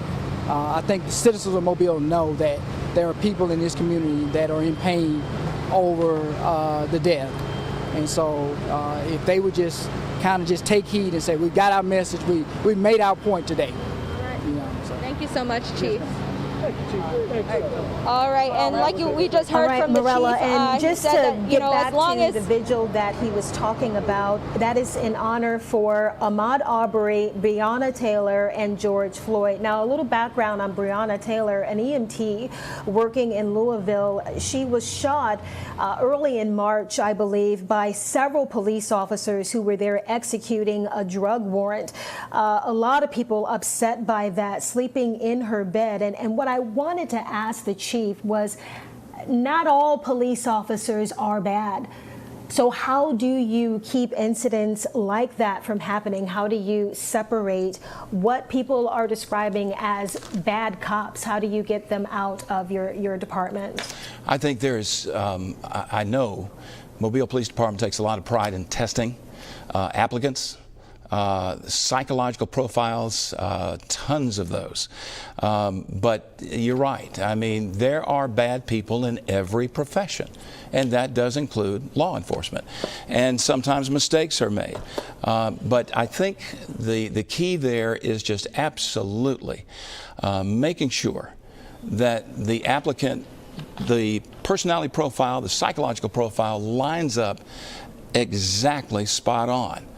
And then, train them in such a way because it's a whole new day out there. It's a whole new day out there for our police officers, sheriff's department, and other law enforcement personnel that protect and serve us. So, yeah, Lanice, your point is taken, and I think that's a great question to ask of the mayor and of the chief of police. You know, how do you find the best of the best and make sure that they are the type of people that you want protecting and serving your community? Thank you. Continue. And there we see a poster there by one of the marchers saying, say their names, and that goes back to the number of people who have been killed during struggles with law enforcement. So yes, we mentioned Breonna Taylor, but also Dominique Clayton, who was much like Breonna Taylor, asleep in her bed when she was shot. We also have Tamir Rice, a young boy in the Ohio area who was playing in a park when he was shot, and then Ezell Ford, who was walking in his neighborhood. So there have been many efforts by Mobile Police, and Byron, we have reported on them, the community policing efforts that they've been using to work with neighborhoods to solve crime. So we know that it can happen. We know that that positive relationship between police and the community they serve can happen. Let's listen into what some of the people are saying now that they have gathered in Cathedral Square, where there's supposed to be a candlelight vigil beginning at 5 o'clock. Stand up, y'all! Stand up to white supremacy! It's time for us to stand up.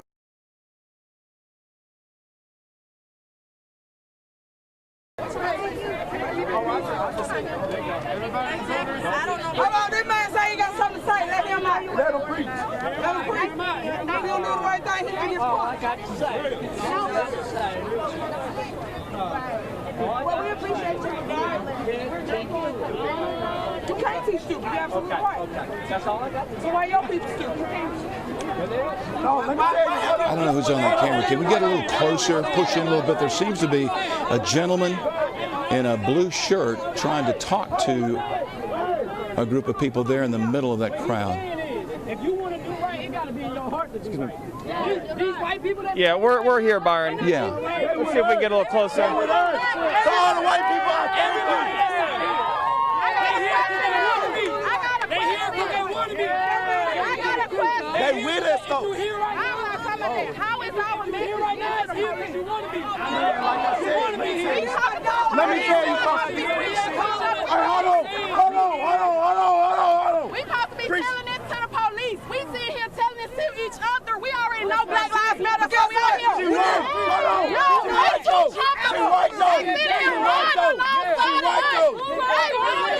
They run alongside us in their police car. Okay, now we're moving. I'm going to try and explain what happened there, if you can hear me. Yeah, we can hear you. Go ahead. There was the older white gentleman had come in there to make a statement and said, "You can't teach stupid. That's all I want to say." And there was one of the ladies there said, "Then why are your people so stupid?" Is what she said. There was kind of a little bit of a back and forth there. Now we're on the move. We're out of the middle of the square and now approaching the corner here. A lot of some growing anger, it kind of feels like here a little bit. That's, you know, Michael, do you see any now we're sign? gathering. Okay, yes. The cops, the police are on their horses over here. We're trying to get to it. Yeah. Do you see any sort of organization in this group? Do you see anybody taking charge here? I mean, it's a little concerning. Hang on, Lawrence Batiste, Chief Batiste, hang on, y'all. Chief Batiste is telling them to back off. Let's get a camera on this. They're forcing them this way. And these horses we got some growing anger here. Chief Batiste was very animated right there. And forcing them to go back into the square. That's Chief Batiste. These people are not obeying. Nope, we're on our way. Chief Batiste tried to direct them back into the park, and now they are moving forward. some growing anger here. You see the officers on their horses.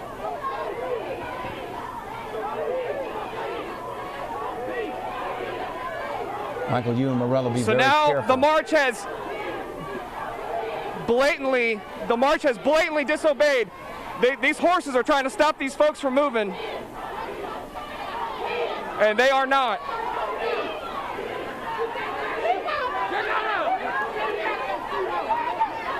Look at this standoff right here. And some of these folks are motioning for them to go by the horses.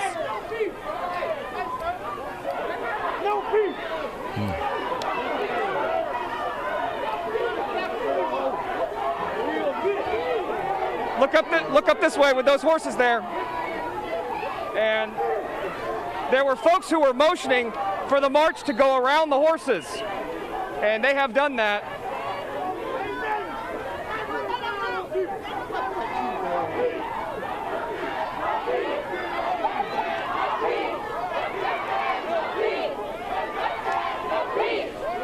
Where this march is headed now, we're not sure, but it is against the police recommendations here. We're coming up on the restaurant here.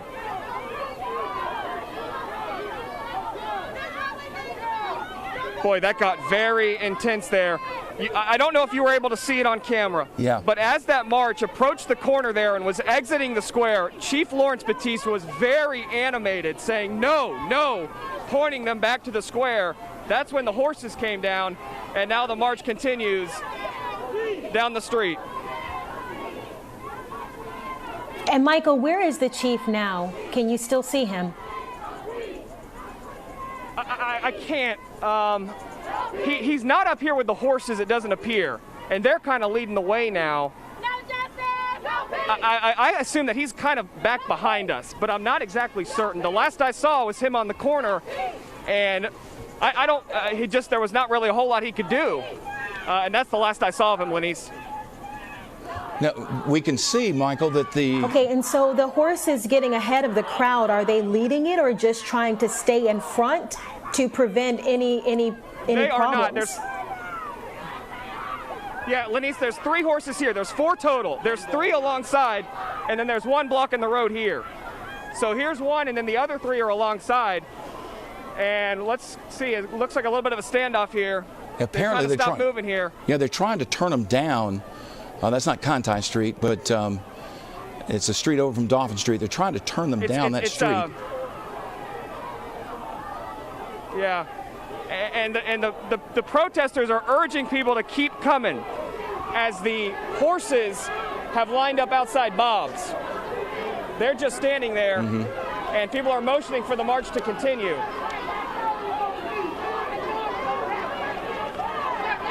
A lot of growing intensity Michael, here. I want to go back to Morella because... I want to go back to Morella because Morella tells us that the chief is now near her. Morella, we can see the situation here taking a different turn. Marchers going against where police wanted them to go, a different crowd from where you are. Yeah, that's right, Lenise. The big crowd just took off. What street are we on? We're on Jackson Street and Dauphin. The crowd took off down Jackson Street. And the chief is right behind me. He's standing on the street just looking at everything going on. I'm not sure if you guys saw it earlier. I have a lot in my hands right now, so excuse me. But I'm not sure if you saw it earlier. A man was led away. Some people said he was trying to start a fight. So that kind of caused a little bit of a scuffle, and the police kind of resolved that, took the man away. And the big crowd, if we can swivel this way, has taken off down the street. I'm not sure if you can see them down the sidewalk here. Lenise. Yeah. All right, thanks, Morella. Now, are you near the chief? Can you bring him back into the conversation as to where he thinks this crowd is now going and how he plans to continue to manage it? Right. Okay, yes, we're going to take a little walk over there and try to talk to him. Oh, he just, excuse me. All right, if you're watching us right now, we are going to try and get another word with, okay. Go ahead, Morella. Yeah, Lenise, I'm sorry. The chief just took a phone call, so I don't think right now is a great time. He's right behind me, but he's on the phone right now, so I'm not sure if we could ask him that question right now. Well, let's keep after him, because right now things don't seem to be as much in control as they were. So we need to know what plans MPD has to try to curb this situation. Okay. Yeah, we'll be here. I'm sure you can see him right now. I'll try to talk to him. Chief, do you think we could talk to you for a second? I have a couple of questions from Byron and Lenise. They're live on air right now. A couple of questions about what? Just an update. Yeah, just an update. The question is, how do they plan to keep this peaceful? So how do you plan to, keep it remaining peaceful? Again, just allow them to have their expressions without having to maybe take any enforcement action against them. At this point, they have not done anything that put us in a position where they've committed a crime, but if they do, then we'll take the appropriate action to address that. Okay, and I saw a little bit ago there was kind of like a little scuffle over here. Not a big deal? I think what you had is some shouting back and forth, and shouting in itself is not a crime. And so the ideal, again, is we know that people's emotions are high, and so we're taking into account for their emotions. But at the same time, we also want to make sure that we try to keep it as peaceful as we possibly can. So. And still no clue when they're going to stop, where they're headed? I would think is that, as in most cases in other places, they're looking for opportunities to agitate law enforcement. And our goal, again, is to allow them to peacefully assemble without having to take any enforcement action against them. Some agitators do just that. They agitate. They're looking for an opportunity for them to be able to say, see, this is exactly what I'm talking about. What they're complaining about, they have a right to complain about. The results that they're looking for, they're not going to get today. They're not going to get tomorrow. It's going to take time. I said it earlier. It's a process. And unless people are willing to wait for the process to run its course, they're just going to be talking and they're complaining about an issue that they don't want to hear the solution for. There is a solution for the problem. The problem is they're not waiting for it. I think that the officer's been charged. In his being charged, there is due process, and until that process is complete, they're not going to get the answer that they're looking for. And that's in every case where we're talking about where there may be an officer involved there. There's due process. Until it has run its due process, you will not have the solution to the problem that you may be looking for. Okay. And while we have you here, I'm just going to really quickly, Morella, Byron quickly, and Lenise, is there anything else that you would like to ask one of the complaints that Yes, one of the complaints that we heard from one of the demonstrators was rooting out quote-unquote bad cops. How does the chief plan to handle that? Does he feel as though Mobile has bad officers?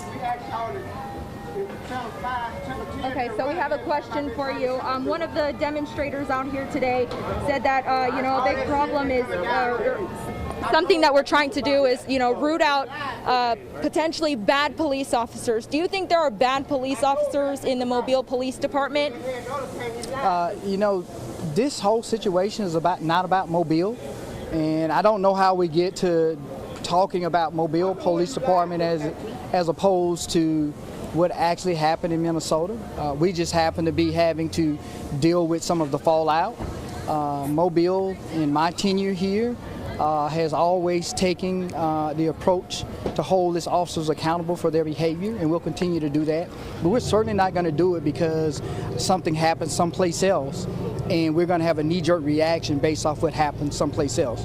We're going to evaluate what happens with our officers on an individual basis. We're going to take the appropriate action as it relates to our officers on an individual basis, and we're not going to be moved by the actions of what happens in somebody else's backyard forces us to do something. We're preparing to make sure we keep our community safe.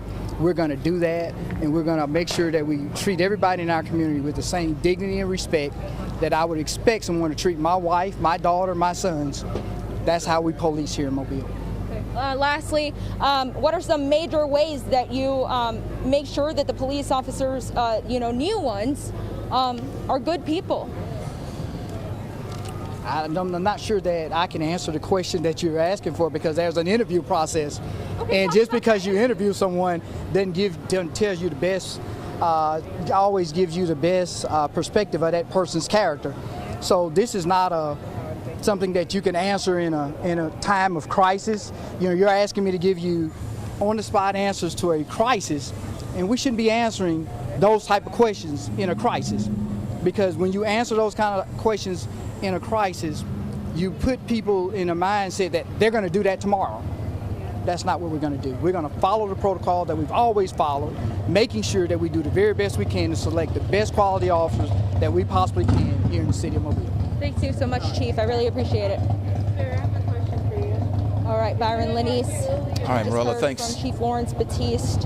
Right, thanks very much. You sense his frustration as he was trying to keep the crowd there at the square, and the crowd just surged past him and on down Jackson. Then I believe they're now in St. Louis Street, as a matter of fact, heading back downtown toward Royal. And as he said, we're not sure what their next step is going to be, but obviously they're being closely monitored by mounted patrol as well as officers on the corners. He did talk about the fact that there were some people that were trying to agitate police.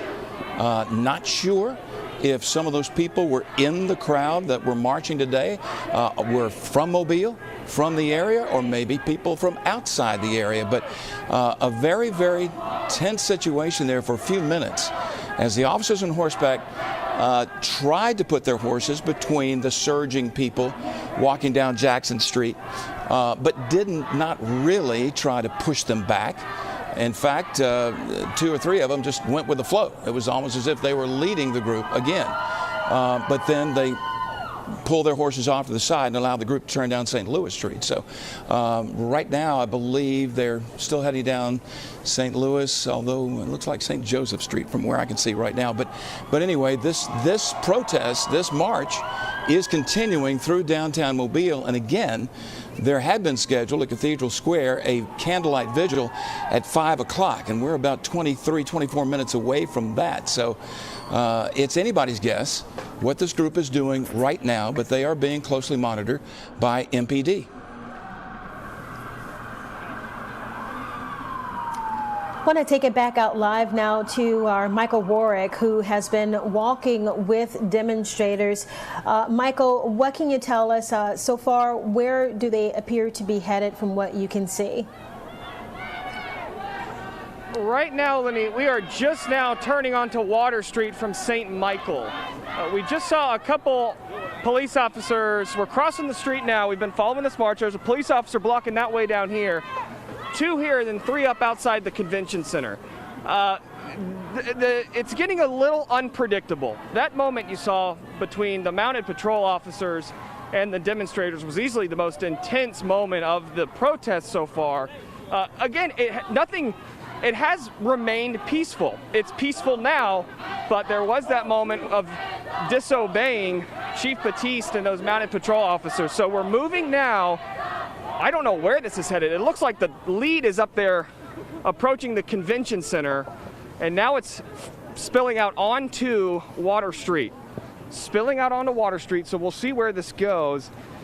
There are those mounted patrol units over there. And if you just look behind us, I mean, there are still thousands of people out here. The chants are intermittent. Now it's a matter of where this goes. And I'm trying to look ahead here. Yeah, it looks like we're definitely approaching the convention center.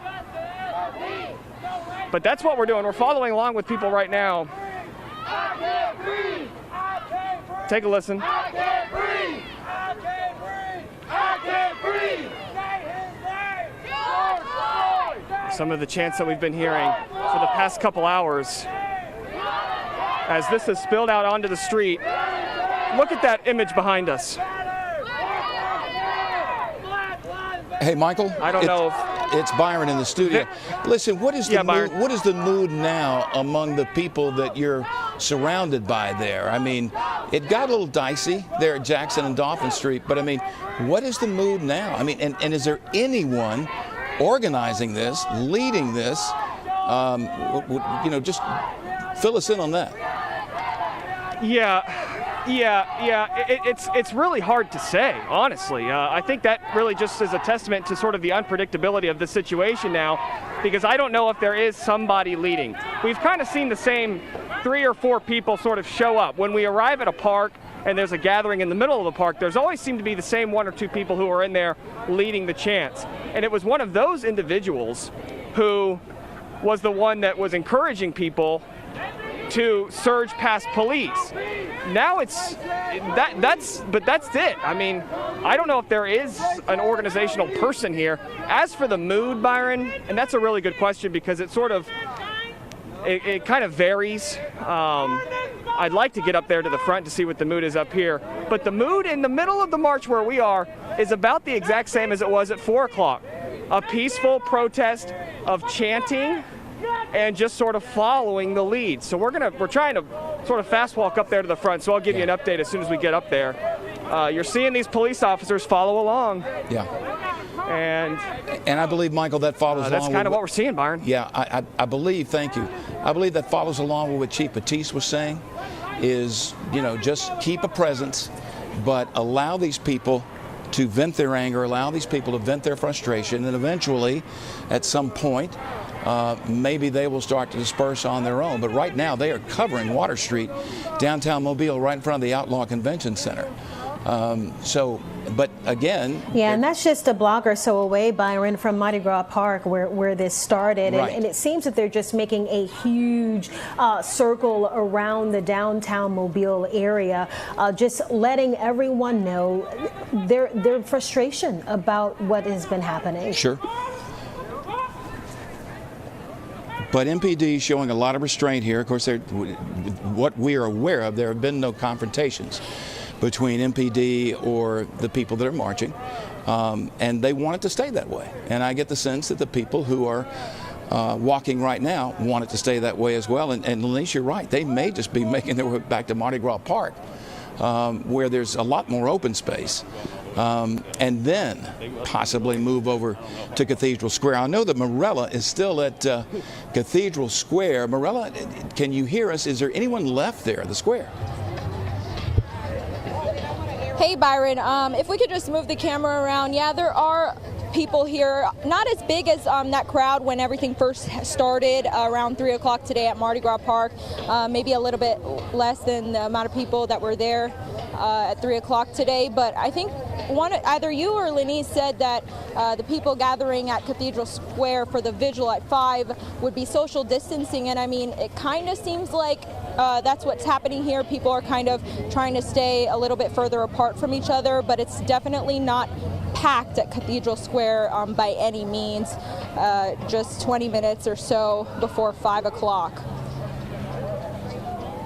Yeah, I see people getting settled on the ground. Yeah, Morella, that was what I saw on social media, that when they were asking people to come out and join them for that silent vigil, that they would be practicing social distancing. And in the post, it asked people to arrive at 4 for a moment of silence. And then they also asked for people to adhere to social distancing, because while all of this is going on, we are still in the middle of a pandemic. Right, and a lot of people are wearing masks, and they have a table set out to pass out masks as well for people who might not have them. But it seems like most of the people here have a mask handy if it's not already on their face. Lenise. Yeah, Morella, let me jump in real quick. I believe Michael has our public safety director, James Barber, with him. Michael, do you have Director Barber with you? No, you walked past him? Hey, Byron, I actually I got a...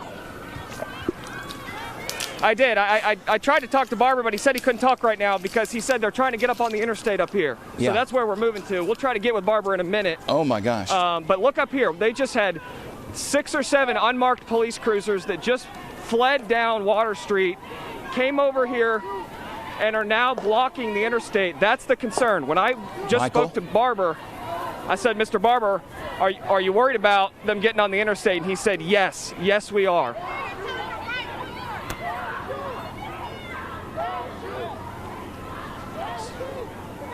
So we're walking up here,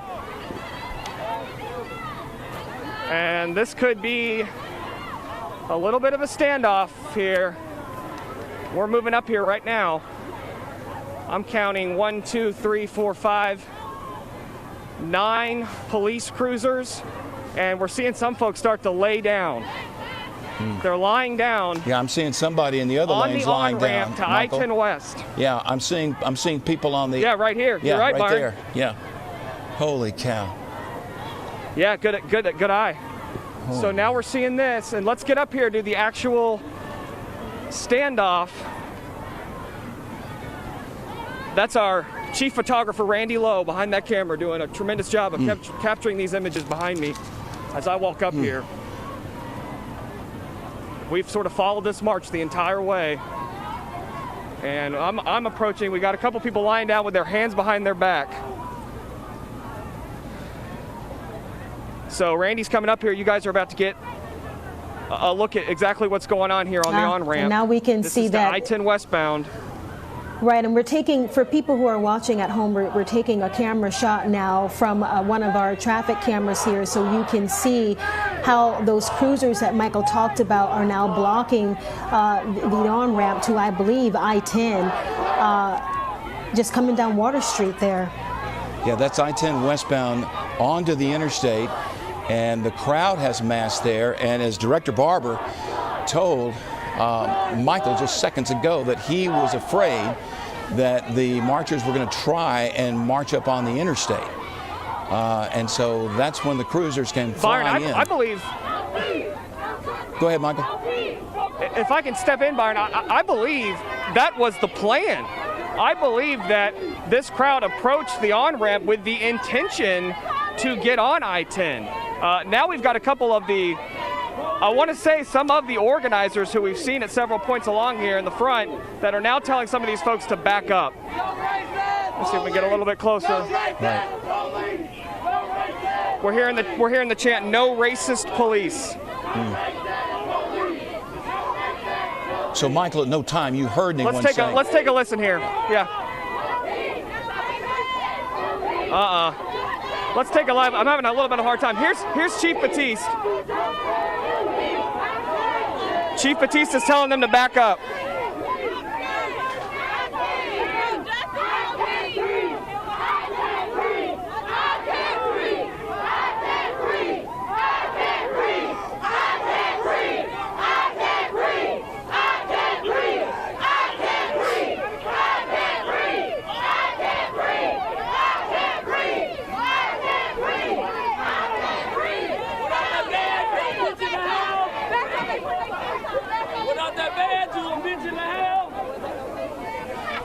Okay, now it looks like the crowd is maybe turning around.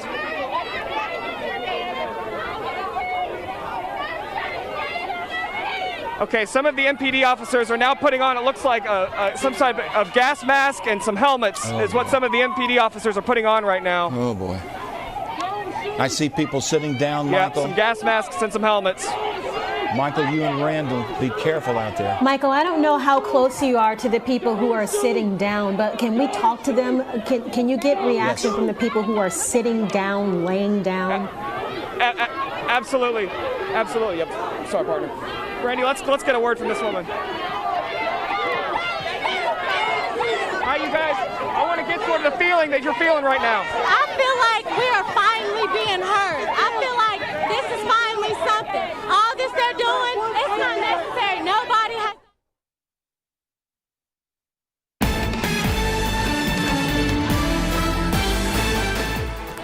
This is Fox 10 News. We are live on the air at 4:48 in the afternoon on Sunday. We are following protesters that have now blocked I-10 westbound downtown. That's our Michael Warwick. He is doing a live interview with one of the protesters that have sat down on the entry ramp to I-10 westbound.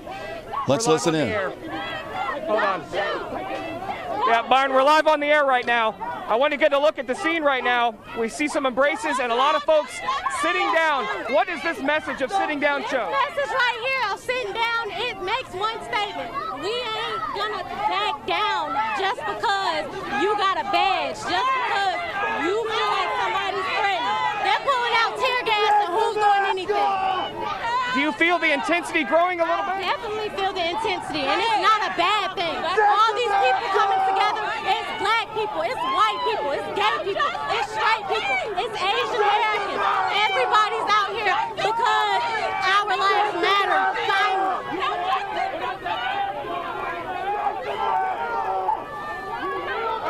Chief Batiste.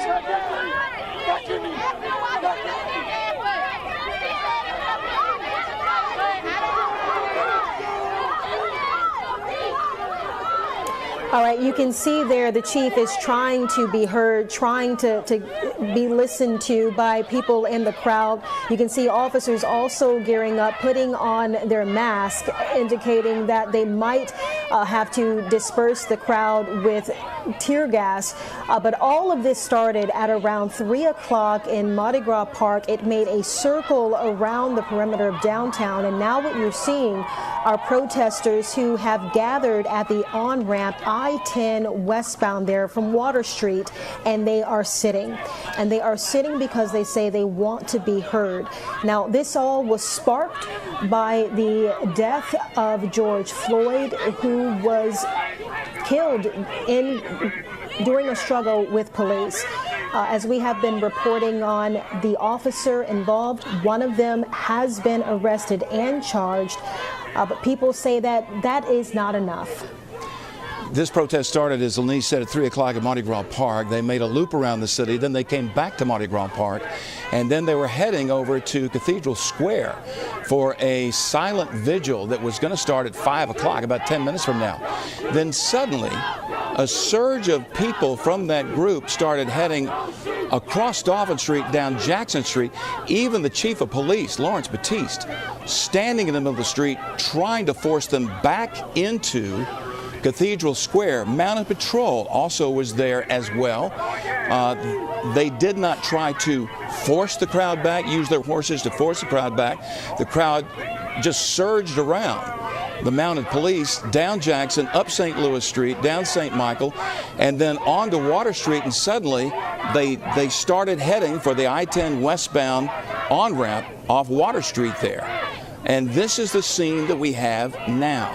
They have stopped there. Some have been lying down. Some have been sitting down. They are telling us, Fox 10 News, that they want to be heard. So far, this has been a peaceful protest, but the police were very quick to block the entrance ramp to I-10 westbound there. Chief Batiste is trying to talk to the crowd right now. I don't know if he can be heard. Yeah, and he's been talking with us too here on Fox 10 News. He said earlier that people need to be allowed to express their grief and that he doesn't expect it to get violent. Michael, go ahead. You were going to add something just then. Hey, yeah, Lenise, we're taking a live look right now. I want you guys to see some of the more officers who are showing up with protective gear on. And there is an MPD officer right behind me who is warning this crowd, we will deploy gas. You are being warned, we will deploy gas. They're saying, please move back. And here are more officers arriving. And it appears there is a little bit of a shift right now. A shift which way, Michael? It looks like people are moving back a little bit. Okay. It looks like people are moving back a little bit. It's hard to tell. Now we're behind these units. And Michael, you said earlier that we just got behind these units. You said earlier that you saw some of the people who were leading the crowd and they were telling some of the marchers to back off. Is that still the case? Are you seeing people from the march asking others to move back? Yes, Lenise, and it's two guys who we've kind of been seeing regularly in white shirts, and it was almost as if they were working with Chief Batiste to try and tell people to stay back. I don't know if this crowd is going to turn around or if they're just giving these officers more space, which is what they're asking for. It's this gentleman in the white shirt who is working with Chief Batiste to kind of say, hey, let's turn around.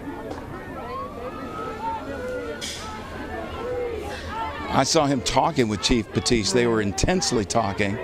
and Chief Batiste was apparently imploring him to try to get the folks back up on their feet. Yeah, I don't know if this guy's making any headway, though. I see him here, and Chief Batiste just actually walked through the crowd not a little bit. This is the standoff that we're watching right now, folks. I don't know how long this will last, but okay, maybe they're starting to turn around. See this, guys? It looks like they're starting to turn around. Yeah. One of these officers, real quickly, guys, is telling them to put their gas masks on.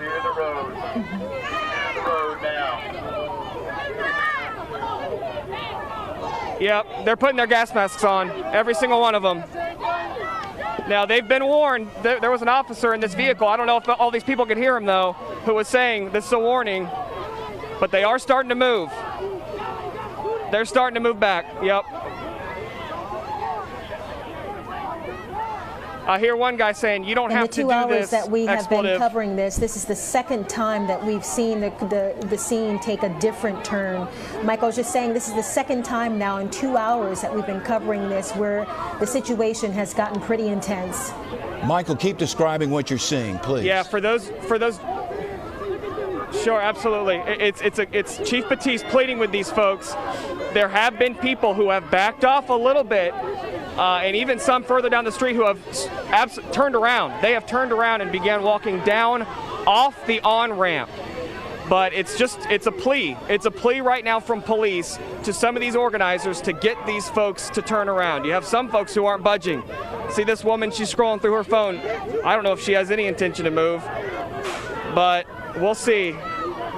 Some of them contemplating what to do. They're letting out anger. You had the interview right as we came on the air. There's some gas. Oh my gosh. Tear gas.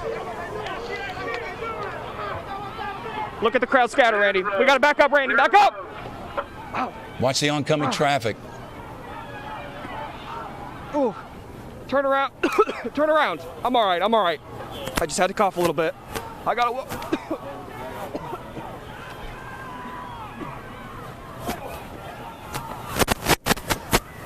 If you're just joining our live coverage here on Fox 10 News, we have just seen Mobile police tear gassing a crowd that they asked repeatedly to get off the off-ramp to I-10 there. Police trying to keep this protest peaceful, protesters not backing down, and this is what you're seeing here now. Our reporters are on the scene. Michael, I hope that you are okay. All right. Michael Warwick's out there with our chief photographer, Randy Lowe, and as we see a line of officers in gear forming a line, and at one point they were moving forward. Now they seem to have stopped, but it was just about 25 minutes ago that this group coming up Water Street and were trying to block the westbound entrance ramp to I-10. Many of them at one point stopped, dropped to their knee, or laid down on the pavement. And as Michael told us, police warning them repeatedly that they would use gas to disperse them, and they did. Now we're still seeing some people standing close and still on Water Street, still on that on-ramp. Not sure what's going to happen here now. But it is a very tense situation. We spoke to one of the protesters, Byron, who said that it was about being heard. Michael asked her why was she sitting there on the on-ramp, and she said it's about being heard, and she felt as though that they finally were. You've got some of the protesters, though, out there asking people to make sure that they're following what officers want them to do, to have your voices heard, but do it in an orderly fashion.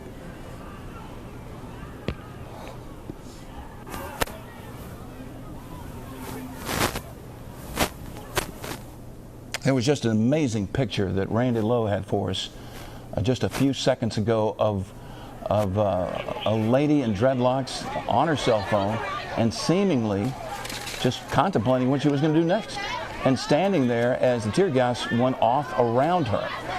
I'm wondering what happened to her. But we still have a crowd there on the westbound entrance ramp to I-10. So what is the next step that MPD is going to do?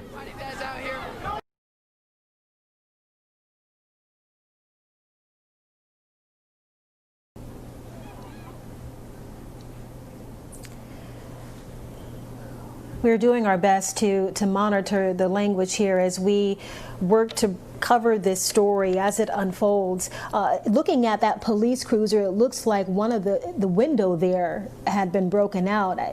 That's just from what I'm seeing on my end. And all of this is going on. What you're looking at right now is about a block or so over from Mardi Gras Park where this started. And then from that, another 2 blocks over from Cathedral Square where we have another crew for what is supposed to be a silent vigil starting any minute now. So 2 very different stories being told here. A silent vigil, and then what you see here now with protesters blocking the entrance to the interstate. Right, a silent vigil at Cathedral Park, a standoff on the interstate. You know. Do they know that? Yeah. Michael, can you hear us? Michael Warwick? Yeah, Byron, we're back. Are you okay? Randy and I got separated. Can you hear me all right, Byron? Yeah. Are you okay? I'm fine. All right. There was I was standing behind police when they put the tear gas up, and the wind blew it right into my face, and me and several other officers started walking up the on-ramp, sort of clearing our eyes and coughing. I don't know if you could have heard all that. Yeah. But boy, that stuff will really, it'll turn you around. That's for sure. That's for sure. I've never had that happen before. This is a live picture of a cruiser window that's just been broken out. Randy, do you know when this happened? By the time I got here, it was already. Okay, so it was probably after the tear gas when we came back down this way, and we just saw this window here. And I was instructed by an MPD officer. I was behind the line, and they instructed me to come back down here with the crowd. So that's where we are now. And this standoff continues. I don't know if they're preparing to do another round of tear gas. Is there any? Can you see they're any? They're trying to get these people off of the on-ramp. Right. Can you see any of the if there are any organizers? Can you see anybody talking with police or trying to talk to the crowd and get them to stand down? No. I don't see any organizers. Now we've got different people who are up at the front now. I don't recognize these folks. We had seen those 2 guys in the white shirts. I see one of them, but these are different folks here who are urging everybody to kneel on the ground with their hands in the air. So we're watching that live right now. But the actual amount of people on the ramp is not as many as the people who are just off the ramp on like the sidewalk and the grass. Yeah. The number of people who are on the ramp has significantly gone down. But even when you look back down Water Street, it's less. It's far less. Yeah. But what are the people doing that are standing on the sidewalk there at Water Street and Government? Are they just standing there? Are they moving back toward the park? What are they doing? Yeah, they're not moving. They're not moving, but they are just standing there watching. So many of them are on their phones. And we got a partner here who is a guy, I should say, who's now they're urging people to back up. You're kind of just watching this unfold as we are. It's the standoff that continues. You've got people who don't want to move, and then you've got people who are urging them to get back, and we're kind of just in limbo right now. Let me get a word from this guy. Hey, you're urging people to get back. We'll protect y'all. You're urging people to get back? Yes. Yes, because we don't want nobody. We don't want people hurt. This ain't what we want, man. We don't want people hurt. We don't want them hurt. And as much as they think we do, we don't want them hurt. It took them to We don't want anybody of any color. And if you about to come on this interview, and insult my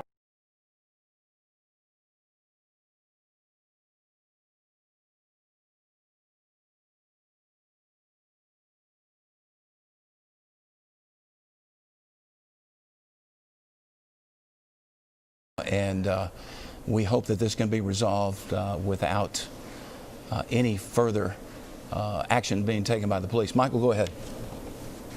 Are y'all hearing us? Are y'all hearing us? You see us, but do you hear us? We are picking up where our ancestors left off. We got to finish the job. They tear gassed us and we weren't even near them. This has got to stop. History keeps repeating itself and I'm tired of it. I'm picking up where my ancestors have. I have screamed, so I have no voice. And I don't think y'all hear us. I still don't think you hear us. Y'all see us, but you don't hear us. Under the road. Y'all, they swept up under the road. All right. All right. You hear the anger. Man, if that's not anger, I don't know what is. I don't know if we were on the air for that. He misunderstood my question. I talked to the phone, man. But this is what we're looking at here, guys. Growing anger. Now things are starting to turn around a little bit. Well, what he said, Michael, there, that is that he doesn't want police officers hurt. He doesn't want the marchers out there to be hurt. They want to be heard, as that young lady you just heard there with the cracking voice said. They want to be heard. They want equal treatment. No one wants violence, because then the message is lost by covering violence. So you want to be able to have your anger expressed. It looks like I can see here on the other side of the view here, patrol officers horseback now. What's going on with that image, Michael? Can you see from where you are? Yeah, they just showed up. Let me see if I can. There's Randy behind here. The mounted patrol officers just arrived and came right up the on-ramp through the crowd and are now behind the line of officers. So you can get a scene there of that, of the mounted patrol officers behind the folks in all that gear, the patrol officers in all that gear. And there's the gentleman we interviewed. You got to understand their anger. I mean, it's they're expressing it. They're expressing it. And this was really the first time we've had some damage. It's this window here. This is, as of right now, the only report of damage that we've seen. Then you had the tear gas. I don't know if we want to call that sort of, I don't really know what collateral damage, violence by any means. So it's been relatively peaceful. Yeah, that's a good way to put it, Byron. Yeah. So it's been peaceful to this point. It's just very, very confrontational. Yeah. And the concern there is that the police are doing what they can, as Chief Batiste said, that they were trying to maintain a professional appearance, and allow these people to express their anger. But then he also talked about that there were agitators in the crowd that were trying to provoke police when he and Morella were talking, when Morella had the interview with Chief Batiste. So I don't know if this is the fruition of that. We don't know if outside agitators have come to Mobile, but you know, certainly their voices are being heard, but they are blocking an interstate. You know? Yeah, they are blocking the interstate, and that's what's created sort of this confrontation. There's still a whole line of vehicles who are trying to get on the interstate from here who are just sort of stalled down there, creating a traffic hazard. So, I mean, that's what started this, is that when they started trying to get on to I-10, that's when sort of this confrontation began. So, we're just kind of waiting for what happens next. We really are. Ma'am, what would you like to say? Okay, so you see everybody crying for help, right? But they're fighting back. That's what happens when we try to protect black lives. They fight us back. They fight everybody back when we try to protect them. You don't see them out here marching with us, do you? You don't see them out here fighting with us.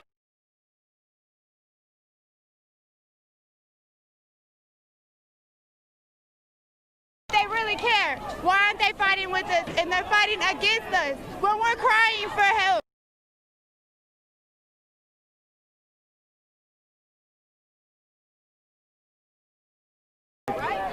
A couple of people there giving us some of their thoughts. So we're not part of the problem. Okay, yeah. We're going to go to the curb right now. Randy made a great point for us to get off the on-ramp as well, so we're just going to move over here to the side. Well, the thing that I was concerned about was eastbound traffic coming off I-10. I was worried that when the tear gas hit, I was worried you guys were going to wander over there in those lanes, and I don't know if they've stopped traffic eastbound on I-10. Because that could have been a very, very bad situation. They did not. Can we widen that shot so we can see eastbound? They did not, Byron. Let's widen that shot a bit. Randy, let's get a wide shot so we can see that eastbound traffic up there. I'm looking, there is none, so maybe they do have that blocked off. They do, okay, yeah. Okay. I see a police cruiser that's up in the eastbound lane, so they have blocked those lanes off. Yeah, that was a concern when everything started getting a little wild there. I was worried that people would wander into the eastbound lanes of I-10, but for now, this standoff has been going on now for a good 40 minutes with people blocking the on-ramp to westbound I-10 in downtown Mobile, Alabama. This protest started 2 hours ago. Well, the protest started at 3 o'clock. That's right, just there at Mardi Gras Park. And again, marchers saying that they want their voices heard for equal treatment for police. And at the same time, right now, as you're seeing this demonstration happen on the on-ramp there, you've got a silent protest that is going on at Cathedral Square. At least it was scheduled to happen. Our Morella Porter is there. We've not been able to check back in with her because of what's going on here. People still remaining on that on-ramp despite the tear gas being dispersed. Morella can hear us, I bet. Morella, can you hear us? 60, 61, 62, 63. Okay, it sounds like that silent vigil at Cathedral Park is ongoing. Counting. 68, 69, 70, 71, 72, 73, 74, 75, 76, 77, 78, 79. Morella, I know you can hear me. Can you tell me what's going on? 82, 83, 84. Can you hear me now, Byron? Yes, yes. 87. Yeah, go Okay. ahead, Morella. Yeah, They're so counting. sorry. We must not have had the volume up. Yes, basically they're counting the number of seconds that George Floyd had that officer's knee on his neck, nearly 9 minutes. They're going to count the number of seconds. So that's what they're doing right now, and this has been very peaceful here. I'm trying to get them as socially distanced as possible as well. The organizers did. So this has been very peaceful, and that's what they're counting right now. Contrast that Such scene with what's going on. a different scene than what we're seeing over at the on-ramp. Morella, do you know if any of the people at this event were at the earlier march, and what can they tell us about the difference? Lenise, I have not run into anybody who was at the earlier march. I'll try to find somebody right now. It looks like there's some people coming up off of the sidewalk into Cathedral Square, so we can walk over in that direction and try to ask them if they have just came from that area right now. So we're going to do that.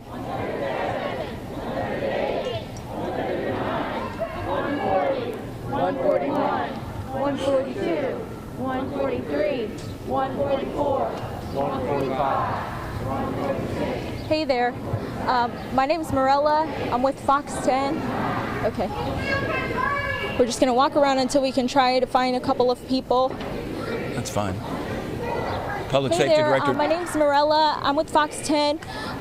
We are just trying to talk to people who might have been at the protest that kind of got a little crazy out there. Were you guys there? Morella, I'm sorry. Okay, we're going to go over to Morella, I'm sorry. We're going to jump in here. the Public Safety Director, James Barber, speaking. Let's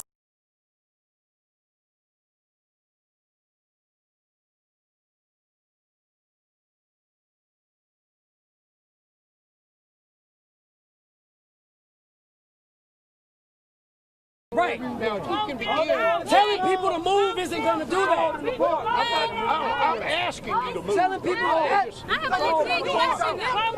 Are you okay with this? Are you okay with this? What I'd like y'all Are you to do. okay with this, but you ignoring this? Sir, what are you going to do to us? Let me Now, what the police said that killed my car? What the police said that killed my car?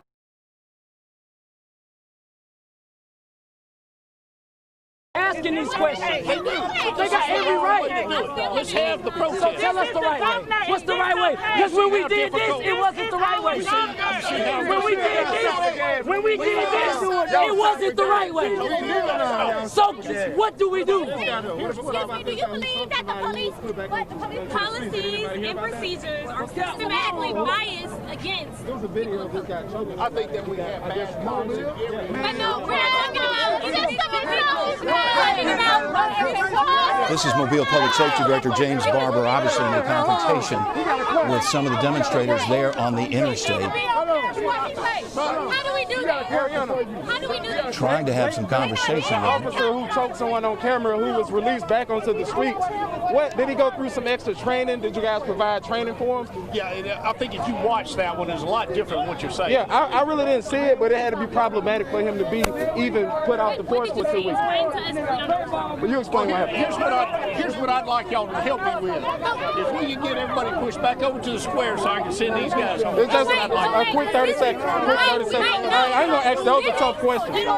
So, this is Public Safety Director James Barber urging the these folks to go back to the square. Some of these folks are wanting to ask him some questions, have a conversation, it looks like. How do we hold officers accountable when we constantly keep seeing the same thing? Nobody's held accountable. Nobody gets arrested. Nobody gets charged. If I violate, How do we hold officers accountable for the way that they treat black and brown people? the bad apples. We have friends that are officers. We have friends that are officers. That's not the. We know She got police friends. We all have police friends. I'm agreeing with you. The way you hold them accountable is you take them to justice for civil rights violations. Why don't we see that occurring? Like, that's not happening, which is why we are fighting. So how do we do that? You're talking about No, I'm talking about Mobile. Here in Mobile, Officer Blake Gunn was released onto the streets after how many weeks of psychiatric evaluation? Right. So how do we battle that here in our city? Speaking about Mobile. How do we hold our officers? We do it like this with dialogue. That's one how we step. do it. But what if we are people who have not been heard? We're trying to have dialogue. We've not been heard, so now we're rioting. So what's the next step? She asked, how do we hold police officers accountable? And Public Safety Director James Barber said, by having these types of conversations. So this is not very confrontational right now. That was on my orders. But what I'd like to do is facilitate y'all's protest. I'd like your number, bring whoever you want, let's all talk. But we can't do it like this. I understand that, but this is apparently right now what are we doing? This is what's going on. I wish I could move them out. I understand the interstate. We understand the interstate. This is the reason for the protest. Let's take it to the square. We can have the dialogue, and let me send these guys out of here.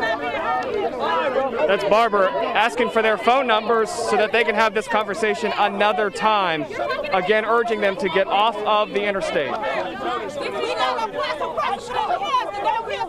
And this is a statement that you have to see it. You have to acknowledge us. You have to respect us. You have to negotiate with us. Help me by getting people back over to the square. But you're still not hearing us. You're deflecting. That's the thing. People are telling you that if they go back to the square, they're not being heard. You're constantly saying, go back to the square. Michael, I'm not sure, but I believe that was the woman that was standing in front of the police line when the tear gas went off. When everyone else was retreating before the tear gas went off, she stood there. And the tear gas was exploding all around her. So obviously she's recovered pretty well. Group of people. We're all leaders. You're talking to a community of people. That is who that is, Byron. Yep. Out here. Exactly. This is good. Right here. Here's what I'm asking you. And Barber said, help us so I can send these guys home, pointing to his officers that are behind us here. Director Barber, former police chief for the city of Mobile as well. Now the director of public safety. What's your number? Why do you think they're trying to storm the interstate? Give me a number, the sister's number or whatever. Give me your number. And right here, Director Barber is taking this guy's phone number. I don't speak for all the black people, but I can try and organize somebody because we do have to bridge the gap. You do have I'm ringing. You got a lot of good I think, let's see, looks like again people are beginning to move down the interstate. As I don't know if these officers are, all right, let's see here. Hey, Randy? Okay, the march is moving. It appears the march is moving. So let's follow this. Let's get one last look back out here on the interstate. Stay with Chief Barber. You see all the folks beginning to clear out. Okay. Hey, Randy, we're going to stay with Chief Barber over here. Just, take some shots. Byron, let's see if we can get a word from him. Y'all got to do something. Get on the grass. And I want to see Chief Barber, we're live on the air right now. Where does it seem like this march is now moving? Well, we're going to facilitate as long as it's not on the interstate and it remains peaceful. So that's what you see happening. So I'm trying to meet with some of these guys to negotiate how we proceed forward through dialogue rather than see an incident like this escalate. Is there a clear organizational leader to this march that you're aware of? No, there's different levels of leadership here that are not willing to disperse. There's different ones that are agitators. For the most part, it's peaceful. But what we are seeing is some agitators within the crowd that are trying to cause a problem. We've been here a long time with the Mobile Police Department. Historically speaking, tear gas is not something that's very common, but was it warranted in this situation? I wasn't on the front line when they deployed, but there was a concern they were about to overrun the position and enter the interstate. We also still had traffic coming down this side. So, but that's concerning because tear gas deployed near moving traffic is very dangerous. So that's why you saw an effort to shut down all the traffic in the area, and then just a dialogue so that we don't have to deploy tear gas and begin the process of actually talking to each other. As the march moves again, and we come up here on the evening, your message tonight for folks watching at home, but more importantly, the folks that plan on maybe even still coming out here tonight. Well, I mean, again, peaceful protests, and we're trying to facilitate that. And I think most of y'all have been out here all day. We're facilitating peaceful protests, but endangering people by moving out onto the interstate is not going to be accepted. Willful destruction of property won't be accepted. But for the most part, we're seeing a lot of people that are just protesting. I mean, they're not violent. They're not really trying to be disruptive. And then we've got a few hardcore cases that want to do a little more. And so we're trying to prevent that from happening, okay? But I need to go over here and talk. One more thing. How long do you guys will allow them to stay out here tonight? We're going to let them have their voice. I mean, they want to have a voice. We've agreed to that. What we don't agree to is interrupting interstate commerce or endangering people or willful destruction of property. Thank you. Public Safety Director James Barber there giving us some insight as to what this is going to look like as we go into the evening. The march itself, the majority of the march, because now we kind of are a little scattered here, took off down Church Street, and we'll have to catch up with that. But as for this scene, there are still some people around here, obviously, and I'm looking at some of the officers that are taking off their gas masks now. So you see some of these officers kneeling down, taking off their gas masks, and I see Chief Batiste and Director Barber over there. They're now onto the on-ramp. So this situation for now looks like it has significantly calmed down. And I still see, you know, some of those people who we've kind of identified as possibly being some of the organizers. I still see a couple of them up there talking with officers. But again, the march itself is now down Church Street. As this wraps up here, Byron, Lanice, let's go back to you quickly. Yeah, thank you, Michael. Glad we were able to get the public safety director there, seeing that conversation that he was having with seemingly one of the organizers, asking him directly to help officers by helping to get people off the on-ramp there, because you just can't have people blocking the interstate. They're saying you can have dialogue. There needs to be dialogue, but just in an orderly way. And what insight there, because I mean, having to, you know, not only deal with the people there right in front of them, but also with the traffic on the interstate, on eastbound lanes that were coming off the eastbound ramp. And if you, as he said, if you deploy tear gas in a traffic situation, that makes things very, very, very scary. So police showing restraint, but yet also wanting to have the dialogue, wanting to have communication with the people. And hopefully, with all this that's happened this afternoon, that there will be that dialogue. We've reached out to the mayor of Mobile again, Sandy Stimpson, to get reaction from him and to talk more about the town hall meetings that he wants to have. So we're waiting for him to get back on the phone with us. But a very, very tense situation for a couple of minutes there on the onbound I-10 West ramp there on Water Street in downtown Mobile.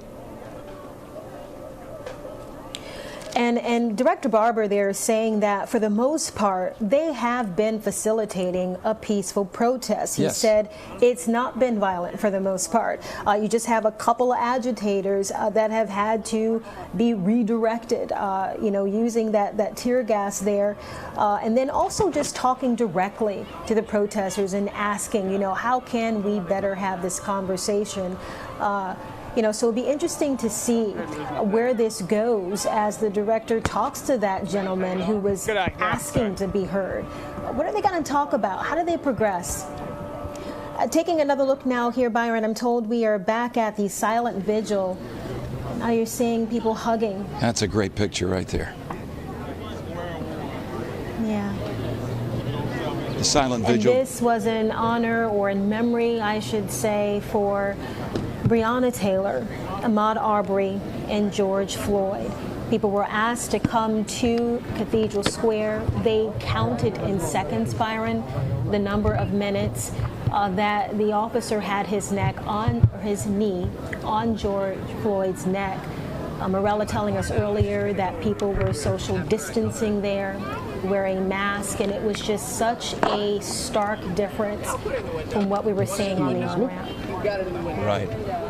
When we went back live to Morello, people were counting down, as you said, in seconds. It was a powerful, powerful moment as people in unison, social distancing, in unison, counting down the seconds that the officer was on George Floyd's neck, to the point that he died.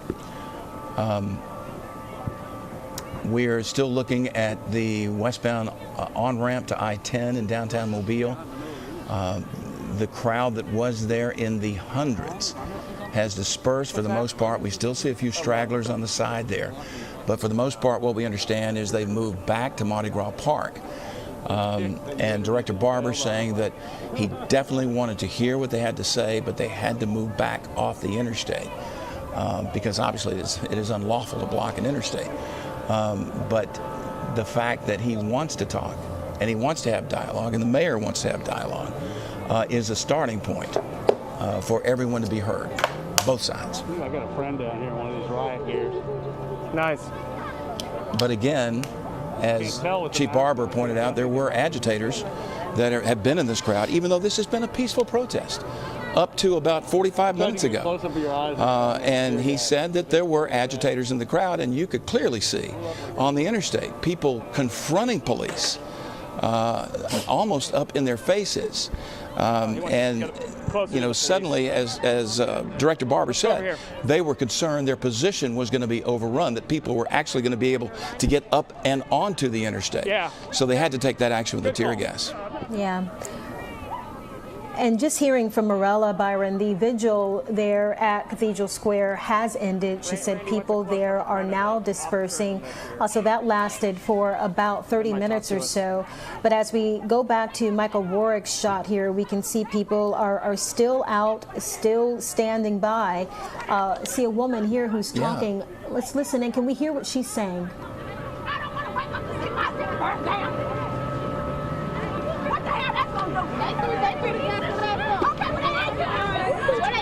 Yeah, this was a woman who was at the very, very beginning of Mardi Gras Park. She was one of the speakers around 2:45, 3 o'clock, and she's out here with several other women. As you get a look here, the officers have taken their gas masks off, but there's still people lingering here on the interstate. That's why we are off the interstate. We're in the grass here. We don't want to make the situation any Michael, what is she saying? She's very animated. What is she saying? Director Barber's coming over now. Well, Chief Barber just told her, he said, we need you to move back. Yeah. Is she trying to work the crowd up? What is she doing there? She was saying, I don't want my city to burn down. What am I supposed to do is something like what she was saying. I couldn't catch every single word, but now she's urging people to start moving, So let's keep an eye on this one crowd here. They don't appear to be moving just yet. Chief Barber, again, has gone around to about every single person. I still see him down the ramp telling people we need to get going. But this group is yet to move.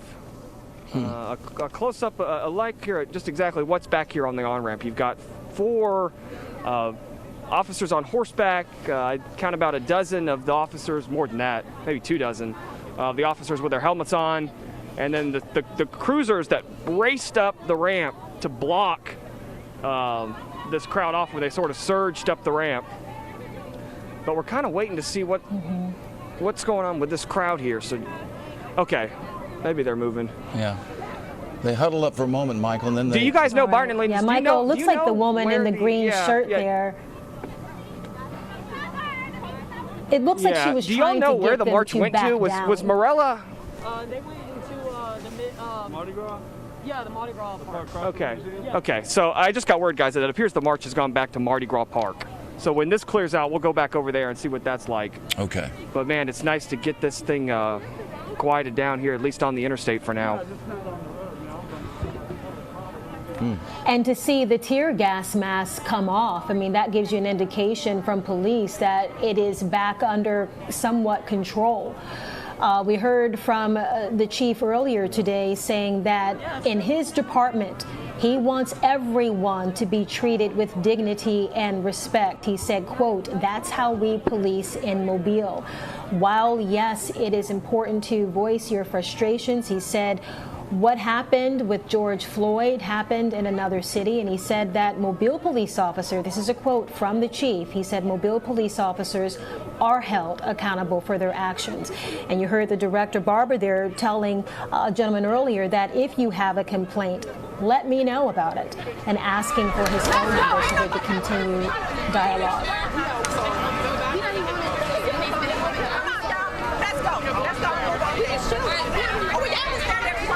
But everybody, if they ask people to move, we're going to move. They asking us nicely to move, so let's go and move. With everybody else. So we can stand here. I'm not sure what these people that are still off the interstate, but still standing by the interstate, I'm not sure what they're trying to accomplish here. The congressman, the mayor, the city council, black people, white people, they know me. I know people like that he the one.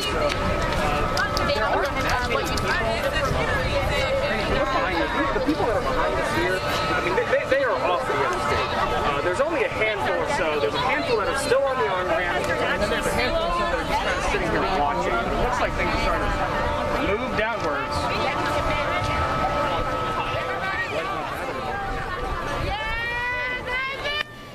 If you're just joining us, this is Fox 10 News Live. I'm sorry, Michael. Go ahead, Michael. Yeah, no problem, Brian. No problem. It looks like, the police are moving. Police are moving. Here we go. And this crowd is dancing here. They're marching and doing, Take a listen.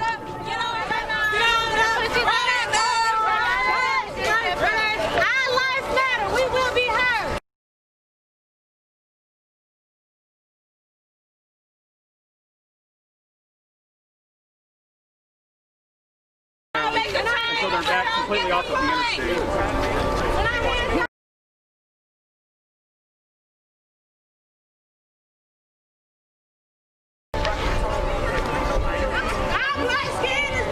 All right, you're watching Fox 10 News continuing live coverage of this march in support of George Floyd and others who have died at the hands of police. According to investigators in many of those instances. But if you're just joining us, about an hour ago, things got really, really tricky. This had been a very peaceful protest beginning in Mardi Gras Park a little after 3 o'clock, making a square around the city of Mobile. And then when the marchers were supposed to stay at the square there in front of the Basilica. And then all of a sudden they began to surge across Dauphin Street, down Jackson Street. Even the chief of police tried to stop them. They continued to march right past the chief, right past mounted police, on down St. Louis. And now police are beginning to move down the on-ramp to I-10 West. I believe they're just creating another line, basically. As the stragglers, there's still some stragglers. As the crowd begins to leave there, Byron, Michael telling us only a handful of them, though, they're on the scene. And as they fall back, a combination of police and some of the demonstrators talking to them, trying to talk them down. They are now starting to back off. And so, yes, you see police now moving that line. Police are just trying to, they're just trying to, off the off-ramp there. They're just trying to walk forward a few paces at a time just to continue to keep them processing away from the interstate. But as I said before, at one point, the marchers turned up Water Street toward the I-10 ramp, and then there was real concern that they were trying to get on the interstate. And that's when police quickly moved into position. You can see some of the squad cars there on the on-ramp to I-10 blocking the interstate. And then a line of police forming in front of those cars. And then there was a confrontation back and forth. Actually, not a confrontation. The protesters were yelling at the police who were lined up there. And there was, as Chief Barber said, or Director Barber said, there was real concern that they were about to breach that line, overrun that line of police officers, and that's when the tear gas was fired. I believe we have that ready to go. We want to show that to you again. The moment when Mobile police launch tear gas on the marchers.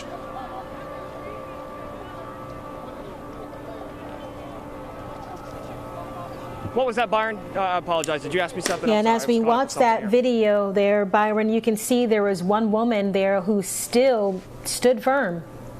Well, she stood there for a long time, Lenise, and then that was the same woman, confirmed by Michael Warwick, that was literally almost nose to nose with Director Barber, voicing her concerns.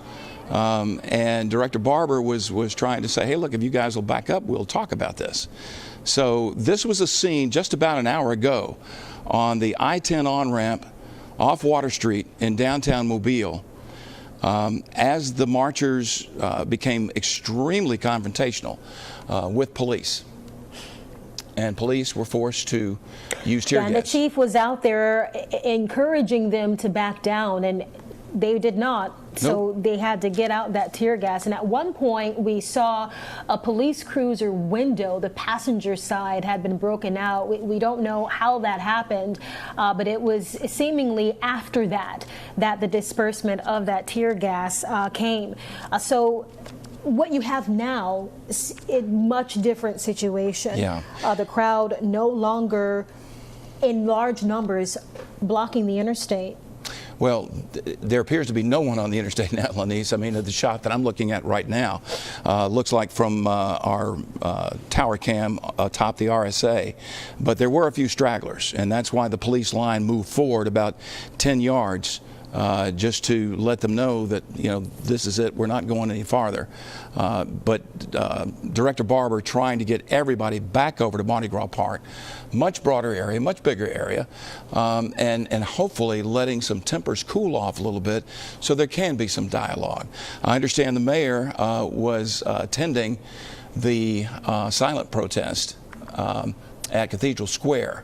And we're trying to get in touch with him to talk with him again. And I'm wondering if possibly at some point, he could be heading over to Mardi Gras Park. But at this hour, we're still waiting for him to call us back. There you see, Lenise, squad cars now beginning to peel away from the That is a interstate. welcome sight that they are now turning around, getting off. That line that was once formed, now you can see it is. Police officers there are turning around, moving over to Mardi Gras Park, I assume. As we widen the shot here, you can kind of see Mardi Gras Park there on the corner. It's that there we go. Grass field that you see there, and you can now see a smaller crowd. I mean, Byron, when this first started at 2:45, 3 o'clock, you had a couple of hundred people out there to start the march. And then, you know, at the peak of it, you know, at about an hour after that, so about 3:15, it was in the thousands, according to our crew on the ground. And as you can imagine, tempers started to flare, and we had one instance of an agitator, according to the chief, when they were trying to go down a certain street and he was trying to block them, so they were redirected. And then that's when it got to the situation the second time on that on-ramp with people sitting down and blocking traffic. And lying down to block traffic. In fact, there was one person I spotted on the eastbound lanes lying down in the traffic, which, you know, no one had stopped eastbound I-10 yet. So people were still coming up over that hill and down on the Water Street. So, but yeah, it was a very tense situation. But you can see the crowd still milling around a little bit. And as you pointed out, Lenise, much smaller group. Hopefully some people are finding shade over there, as I see many, and getting an opportunity just to kind of cool off and reflect on what has been done, what has been said today, and hopefully open up the dialogue between the city and these people that feel like that they have a lot of anger over so many things that have happened in other places. Okay? But they just want to make sure that the city of Mobile is listening. Byron, really quickly, want to talk about what the chief said, and he said that they are listening, but he said that they're not going to have knee-jerk reactions to what happens outside the city of Mobile. As we approach now almost 6 o'clock, and once the sun starts to go down, you wonder if police will feel a curfew will be necessary. I've been asked that question on social media. Will police put out a curfew, as many cities have, with protesters and marches going on, to make sure that it doesn't get out of hand? I think the hope is, Lenise, that people will disperse on their own. There you see Chief Batiste talking with a group of people right now. Let's listen in if we can hear him, please. This weekend, I got shot at the barbershop. He called one of my Commander Graves over my unit, and he said this: thank the officer that was there that applied pressure to my wound to save my life. Now, that's what 90 to 95% of my officers do every day. Every now and then we have a situation where something negative happens. We don't run around asking for a pat on the back. We do our job, and we do it selflessly every day. I was here from the beginning to the end. I don't believe in serving sitting in the castle. I serve amongst the people. I am out here to answer your questions. And let me go ahead and say this: I appreciate you for being out here. I appreciate all your officers. I appreciate all your hard work that you've been doing for the city. But also, let me ask you this one question: what can you also honestly say? Have you also been putting forth effort and you know, just really trying to plan out, okay, what can I do as, you know, me personally, what can I do to stop this? What can I do to, you know, prevent my department, my officers from becoming just like Minneapolis? Because right now, we're just one death away. Matter of fact, not even one death away. This could be Minneapolis. That building right there, the RSA Tower, can be burned down by tomorrow. What can I mean, how, as you, as a police chief, how can you say that? What are you doing to calm these people? What are you doing to reassure that your officers won't step out of line? What are you, I mean, can you honestly say that none of your officers will step out of line, and when they do, will they be disciplined just as much as a civilian will? Me and you. Well, I can say this: if my officers violate policy, if they break the law, then yes, I will hold them accountable. Again, I don't know if you've paid attention to the media in the last month, but we've had officers arrested. That's because we did our job. We did our investigation, and we submitted that paperwork to the district attorney's office, and they've taken the approach to address that. As it relates to what are we going to do in relationship to trying to make sure that people know that they're being heard, just like what I'm doing right now. I'm sitting here, I'm listening to you. You're listening to me. And because we're listening to one another, we're having open dialogue. You understand? But too often times we talk at each other and not to each other. Correct. And so until we're able to sit across the table, me and you, or whoever else here that may be leading a group is willing to sit across the table and have open dialogue, we're not going to have it. I have consistently, and it started with my predecessor, have consistently tried to create pathways and avenues for us to have dialogue with young people in this community and older people in this community. And the goal is this: when you get invited to the table, you have to come. You can't wait till there's a crisis and then we're having dialogue. Dialogue should be created before there's a crisis, so that when the crisis arises, you'll already have the confidence that I'm gonna do what I said, what I should do as the police chief. You get what I'm saying? If it involves one of my officers. Likewise, I can have the confidence of knowing that if it happened in your backyard. Okay, we've got some. All right, I do have a question for you. The officer that was suspended. I think it's something going on. It's a truck that got stuck. Okay. It's a truck that got stuck. All right, so the officer that was suspended, what training or psych evaluations, what did y'all do to prepare him to be back on the streets for that? Now you know I can't sit here and tell you about I mean, seriously, how extensive is it? What I would tell you is this, is that in every... we actually should know what y'all do, though. Well, I think that's a zero tolerance rule for that type of stuff. A zero tolerance rule for that type of So what I'll say to this is this: is I don't know who you are. I understand. I'm finna say that. I need you to come to my office. Yeah. And we're gonna have a serious conversation about what our policy and procedure would be in a situation where we would have an officer-involved shooting. So you'll have an idea of what would actually take place. No, this is what I'm saying. All right.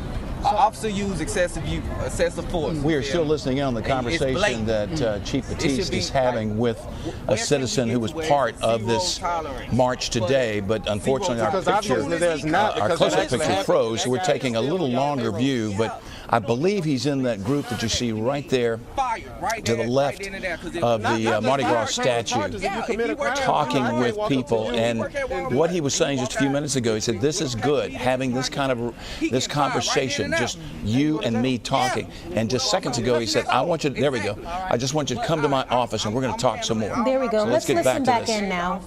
And he's still dragging me outside using major excessive force. That should be zero tolerance when you look at that. What I tell people is this here. No investigation, no internal affairs, none of that. There should never be a time when somebody is dismissed from a job or even brought up on criminal charges without an investigation. You don't go to jail. You don't go to jail without the opportunity of being able to defend yourself in court. We got some. Excuse me. What is that? We got it. But when you do have the opportunity to defend yourself, you get an opportunity to present a case. I appreciate it. Present a case about what actually took place. You can't come up with hypothetical situations and say this is what ought to happen. Okay, hold on. Let me get this. Let me get this. This is an actual situation. But you're picking. So we're avoiding the actual situation and talk about hypotheticals. Well, I know you're addressing him right now. I'm sorry. You talk about a hypothetical. Let's talk about something that actually happened. So in the case of what happened with him, what steps did y'all take to assure that he was able to handle the public again? Yeah. And this is no knock to y'all, because if I get into something, I'm not calling one of my friends. I call the police. We pay y'all. We use y'all. But you know we do. Remedial training. We actually go back and we retrain. We go back and also, anytime we have this, we always go back and look at our policy to make sure that it's not a policy violation. Versus just a bad act. So you want to always make sure your policies are current. You want to also want to make sure that your policy or what's best practices at the time. So in every case where we have a complaint of officer misconduct, we look at the misconduct. We also investigate the policy to make sure that the policy and procedure is not out of line with what our practices happen to be out in the field. And of course, if there's a practice issue in the field, then we move to correct the practice action in the field. If it is a policy failure, then we move to correct the policy so that we have it. And we take the appropriate administrative action as well as criminal action if we believe criminal. So in the case of Officer Don, who is back on the street, what action was that? Was there any violation to y'all's procedure? Because it was some type of punishment there. We talking about the extent of the punishment. So we did take administrative action, and I have to leave it. I can't share his. I can't share his disciplinary file with you. Of course, but that's why we out here protesting right now. This is not Minneapolis, but we do want people to be held accountable. We want the officers to hold each other accountable. It was 3 officers right there. You know what I mean? That I couldn't imagine dying like that. I know you couldn't either. That's a nightmare. Right. You know, so we got to have better cops. And y'all do have very fine cops. I got friends who are cops looking for to talk to out here. You know what I mean? It's only a few bad apples. We got to start disciplining them correctly. Zero tolerance. Zero tolerance. That should be zero tolerance as far as that type of But moving forward, I guess me myself, I don't live here, but I will try to actually bridge the gap. We need to try to sit down, have some police officers, have some community action, which y'all do, but we need a bigger turnout. So it's on us, the community, to hold each other accountable also. Hey, Chief. Hey, what's going on? How you doing? How you doing? Listen, one of the things that stuttering is that the fact that some of the police officers have relationships with the DA office. And that allows them the opportunity to go into the DA's office with a signed warrant, with no evidence, with no sworn statements, with not anything to corroborate the charge that they want to levy against an individual. It has happened. I've seen it happen time and time again. And this type of, protocol is that the protocol that's supposed to happen for an individual to have a warrant issued for them, picked up, charged. There's no evidence that the crime actually happened. But here in this incident, we see the crime happening on video. And these officers have not been charged yet. And we see a lot of them. But it's this instance that's got us to this point. So that type of procedure there, and that protocol, can you address that and say what changes can we look forward to in the future? Because when they go into the DA's office to get a warrant signed, all they're doing is saying, hey, listen, this person had a theft of property in 1985, and it's 2020, and now they got another charge that we want to levy against them. So let me try that. First of all, I can't speak for the DA's office. What I can do is this. We can't hear you. I can't speak for the DA's office. I don't run the DA's office. Nah, I'm not going to speak on the phone. But what I can say is this here, is it would be unreasonable to expect anybody to work with somebody every day and not develop some type of relationship. But I would think that the integrity of who I am as a person and who they are as individuals would say, hey, what the facts are or what the facts are. And in most cases, you ask the question about somebody being charged. The officer that had his knee on George's neck has been charged. He was charged with murder in the third degree. So you got to think about this. So everybody wants to say that's wrong, but you have to understand what are the elements of the crime. I'm not an attorney, but I can tell. Listen, if you want to answer, you got to listen. You got to be willing to listen. It's not what you saw and what you know, it's what you can prove. And can you prove that it was the intent of that officer? Yes, he was smiling. I think he was smiling, bro. No, you seen him smiling. 526. He probably shouldn't have said that. Listen to me. I've done this job for over 30 years. Must be blind. As you as a black man, are you tired of this shit? Let him speak. You know, I'm willing to talk. Let him give you the answer. Let him give you the answer. Yes, sir. I'm next in line. I'm raising my hand. So what I'm trying to tell you is this here. When you go to trial, the judge will read the charge. And when he reads the charge, he will talk about the elements of the crime. And when you go to trial, when they send it to the jury, they say, if one of the elements of the crime have not been met, then potentially you could have probable cause to not convict. Remember, when you have a jury of 12 people, you don't need but one person. Let me finish before you start talking. So did anybody in this group research what murder in the third degree is? I did. No, I ain't asking you because you asked questions. I'm asking anybody else. Did anybody else research that? What's murder? Say what now? Non-intentional. So which one do you think is easier to prove? The third or the first? The first in this case. Yeah, that was very intentional.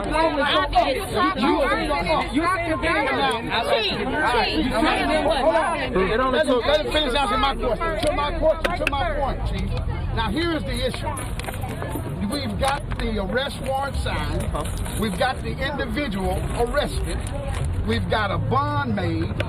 We've got jail time that had to be done. We've got a record. We've got mugshot. And we go to court, and there's no evidence to prove that the warrant should have been signed in the beginning. See, now you got an individual that spent $1,000 off of work, a black man, that lives in a different world than a white man. Because this is truly a black and white issue. Yes, it is. Whether we want to acknowledge it or not. I agree. You've got an inconvenient individual that may have lost a job, have lost income, and taken through a system that should not have happened in the beginning. Now you got somebody that didn't pay the light bill.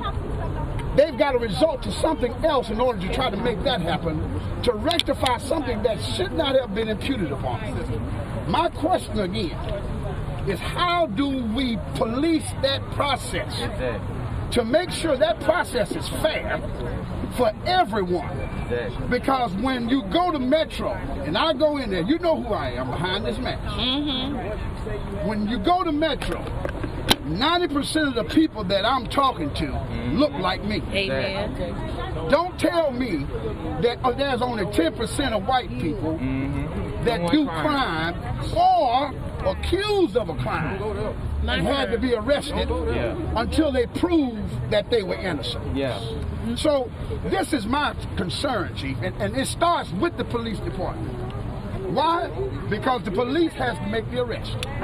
They drive through the and hood if they don't make the arrest, then the arrest never happens. The incarceration but when I do 26 miles an hour in a 25 mile an hour speed zone, and there's a white cop on the corner, he pulled me over and give me a ticket simply because I'm black. When a white person do 35 miles an hour in a 25 mile an hour zone, they get a tap on the shoulder. What you say? This is life as we live. In Mobile, in all states, all around the world, not just all around the world. Mobile. This is the life that we live. And all I'm asking, Chief, is this: can we depend on you to make making policy changes? Exactly. Because the policies were created in a boardroom with people that don't look like me. In Montgomery, Alabama. And they were made to circumvent and hold down people that do look like me. Because this is a life-changing event. What I'll tell you is what I've always done. I've always looked at issues that affect our community, and I'll look at those issues. The things that you brought before me today. Okay. You said you have a question? I appreciate that. Chief Baptiste, I ran into you one day at the Dollar General. Excuse me, young man. You came out with a hoodie on your head. You remember that day? And I glimpsed at you. I said, "Is that the chief with a hoodie on?" Now, you could have been easily mistaken for any common black man in this city that gets arrested or victimized or accused of crimes just because they wear a hoodie, like Trayvon Martin. Okay, now I'm very involved in my city. I travel to Montgomery when they're making policies and rules. I've ran into you in the hallways. Also, public relations director, chief barber, and I know what's going on behind the scenes. This prison population, it is geared to lock up African American black males. It's a $900 million a year investment. We live here on this beautiful Gulf Coast where it's a $1 billion industry for the tourism industry. And our people are being treated like cattle. You black like I am. I raised twin boys as a single mother, and they're very successful young black men. And I care about every brother, and I want to thank every white person out here right now. God bless you for standing up on our behalf and having a heart to stand up with us. Okay? These matters are not going to change. The judges, the lawyers, the prosecutors, everybody hooked up with the fine life of living because of the monies that get kicked back under the table. We know $900 million is a lot of money. We're reaping the harvest from poor working people that have to pay their light bill, suffer the consequences if they're pulled over on some bull crap arrest. I know judges, lawyers snort powder just like anybody else. So let's just tell it like it is. We got a pandemic going on all over this country. God is not pleased on how we're treating one another. And if it takes killing us all, taking this whole planet off the map, then that may have to happen. Until we can learn how to love, respect each other. Everybody brings something to the table. Whether you're white, whether you're black, whether you're Asian, no matter what color, we're all God's people. And we should not be victimized over things that are minuscule, that are things that are just materialistic, when it comes down to the beauty of this planet, which really boils down to, can we breathe? Just like George Floyd, the air is free. Okay?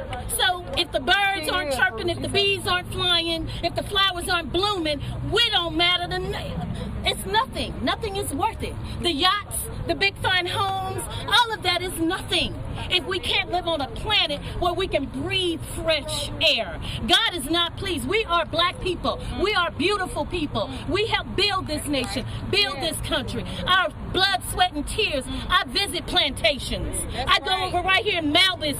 There's plenty plantation houses around this city. We help build this city, and we deserve the respect.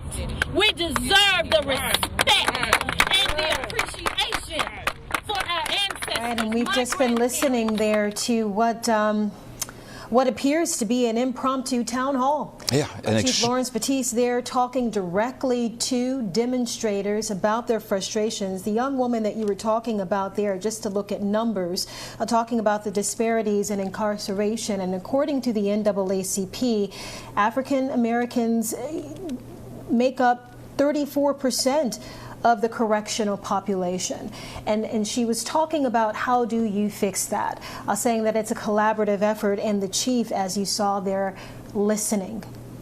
Well, it's a community effort as well, Lenise. I mean, the community has to get behind everybody. Has to, work with everybody else to help that number that you just talked about. But briefly, let's recap just very quickly. About an hour ago, this was a scene, I-10 westbound entrance ramp, police firing tear gas because, as Director Barber said, they were afraid that their position on the ramp was going to be overrun by some demonstrators.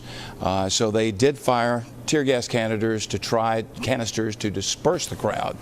And it worked, though some did hang around for a while. Eventually, they went back to Mardi Gras Park, where this whole demonstration started early this afternoon, about 3:15, 3:20, when folks started marching down the street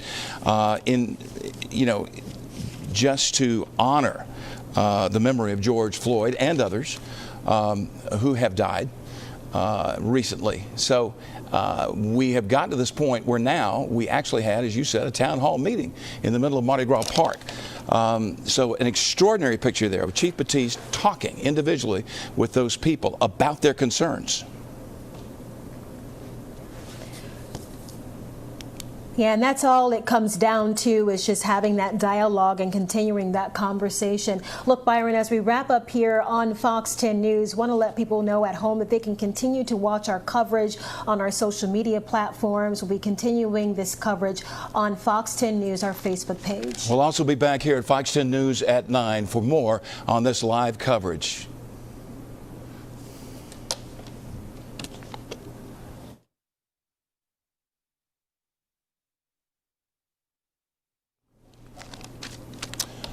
Okay, we are All right, staying. and welcome back. As I mentioned, we are staying on Facebook and our other social media platforms here as we cover what were two events in memory of George Floyd, Breonna Taylor, and Ahmaud Arbery. You had one event in the Cathedral Square where a silent protest was held, where people stood counting the number of seconds that an officer had his knee on the neck of George Floyd. A different situation, though, when protesters moved from Mardi Gras Park, Byron, throughout downtown Mobile and onto the on-ramp. Once they got to Cathedral Square, we thought that they were going to stay there until the 5 o'clock silent vigil. But apparently at some point, the crowd surged across Dauphin Street, down Jackson Street. Chief Lawrence Batiste also was trying to stop the crowd from moving any farther, but they just surged past him. Right now, the mayor of Mobile, Sandy Stimson, standing by live at Mardi Gras Park as well. Is he with Michael? Randy, can you tell us that? Okay. All right. He's with Michael Warwick right now. Let's go ahead and listen into what the mayor has to say.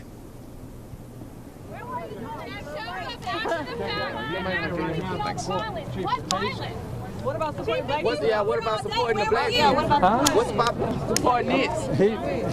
He's a black person. Yeah, I'm here to support all Mobiles. I'm supporting for the black people, the white people, and everybody. Okay, what about a zero tolerance for police brutality? I have zero tolerance for police brutality. So why is the white man who just did that still on the force and just been let back on the street?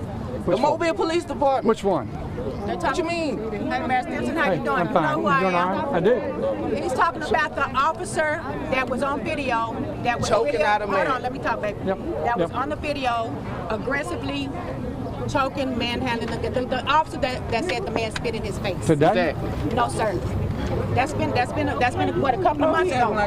Okay. But now the officer is back on the force. It was announced yesterday. So I think there's still some frustration about that officer in the heat of what's going on right now. But what are we gonna do going forward, though? You can't control what happened in another state. What can you do about sure this don't happen to Mobile. your citizens. Well, the first thing we do is sit here and listen to you and be part of it. Let me hear your voice. Okay. You know, and so I'm listening. And so when we do that, then we can hear what your complaints are, what you think we can do better.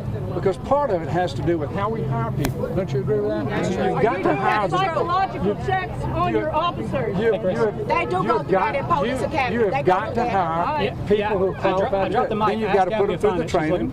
Then you've got to, make sure that they treat people rightly. It is a process. It's ongoing. And when you find the bad apple, you need to get him out of Yeah, zero tolerance. But let me say this: when it comes, Do you wait until something happens to find the bad apple? no, we don't wait till we find the bad apple. Psychological test. There's all kind of. Okay, let me say this. With racism, you don't know. How you gonna hire somebody on the job unless you personally know them to know what their agenda is in their heart? What kind of training? There's no way. So what we gotta do? There's no extensive background check. There's no extensive background check. If you know somebody racist on the force, let these people know. Voice your opinion. We are not hurt.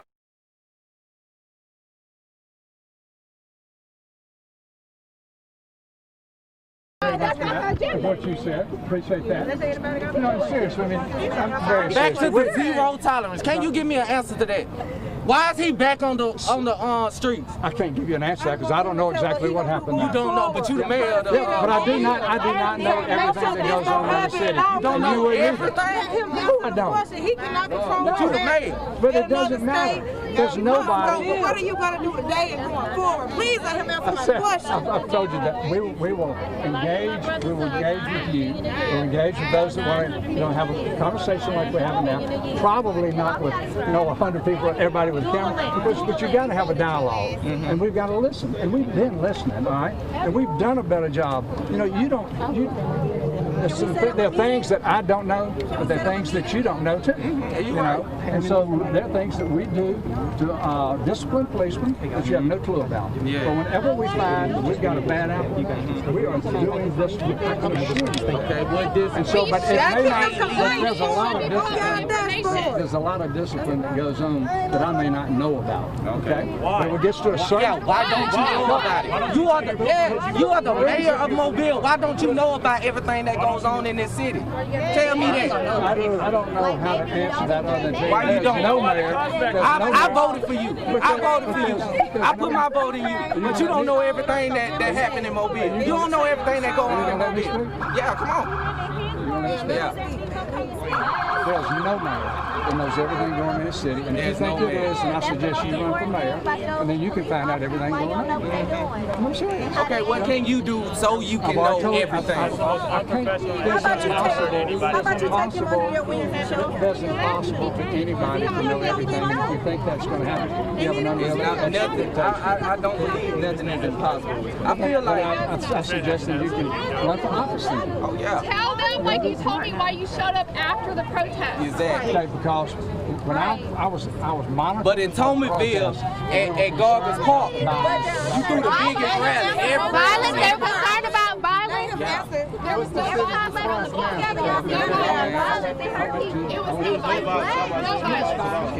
You guys, I've been on live.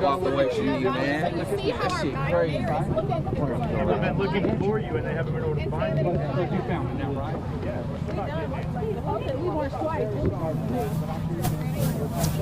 Okay, that's Mayor Sandy Stimson talking or listening to a group of people there in Mardi Gras Park, and it was getting very loud at one point. The mayor trying to address the issues that they have. I believe one was referring to a recent incident of about a month, maybe 2 months ago, an officer slamming a person to the ground, saying that the person he was trying to arrest, taken into custody for crimes, was accused, had spit in his face as he was being led to a patrol car and was taken to the ground by the officer. And that did create some angst among many in the community. So I believe that was one of the things that the mayor was talking about. You see now the crowd beginning to walk away, to disperse from around the mayor. I'm not sure if he's leaving.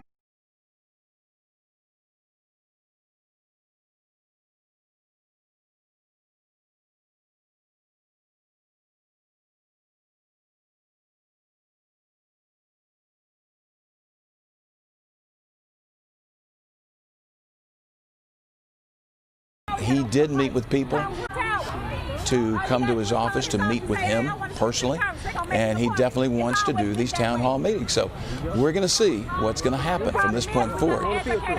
As one of the protesters said, what's going to happen tomorrow? And that's going to be the proof in the pudding. Yeah, and the mayor coming out there to continue the dialogue, much like what we saw with Chief Batiste, who was listening to what seemed to be just a handful of demonstrators left there, just wanting to talk about how do you move forward, referencing, quote, bad apples. And the chief saying that there's a zero tolerance policy. And he said it's not about what you think, but a matter of what you can prove. Yes. We heard the mayor there addressing some things, and one person asked him directly, why don't you know more about what's going on in the city? And the mayor was being very honest when he said, not every mayor knows everything that goes on in the city, but he then added that he would work to find out. I thought it was very interesting going back to Chief Batiste, Lenise, when he was entertaining questions from a group of people there at Mardi Gras Park. And one guy said, I'm not from here. So what are you going to tell me about police brutality or keeping police from beating us up, et cetera, et cetera? You know, again, we have people coming from out of town and participating in this. So that leads me to believe that Chief Batiste was spot on when he said that there are people that are coming here just to agitate. And that person may have been one of those agitators. But he had no specific agenda. He was just talking about police brutality in general. But it seemed like Chief Batiste kept his cool so well. And I believe what he said is, I don't live here. Yeah. Byron, I believe what he said is, I don't live here. And I don't know if he meant he doesn't live in Mobile, or maybe he lives in Robertsdale.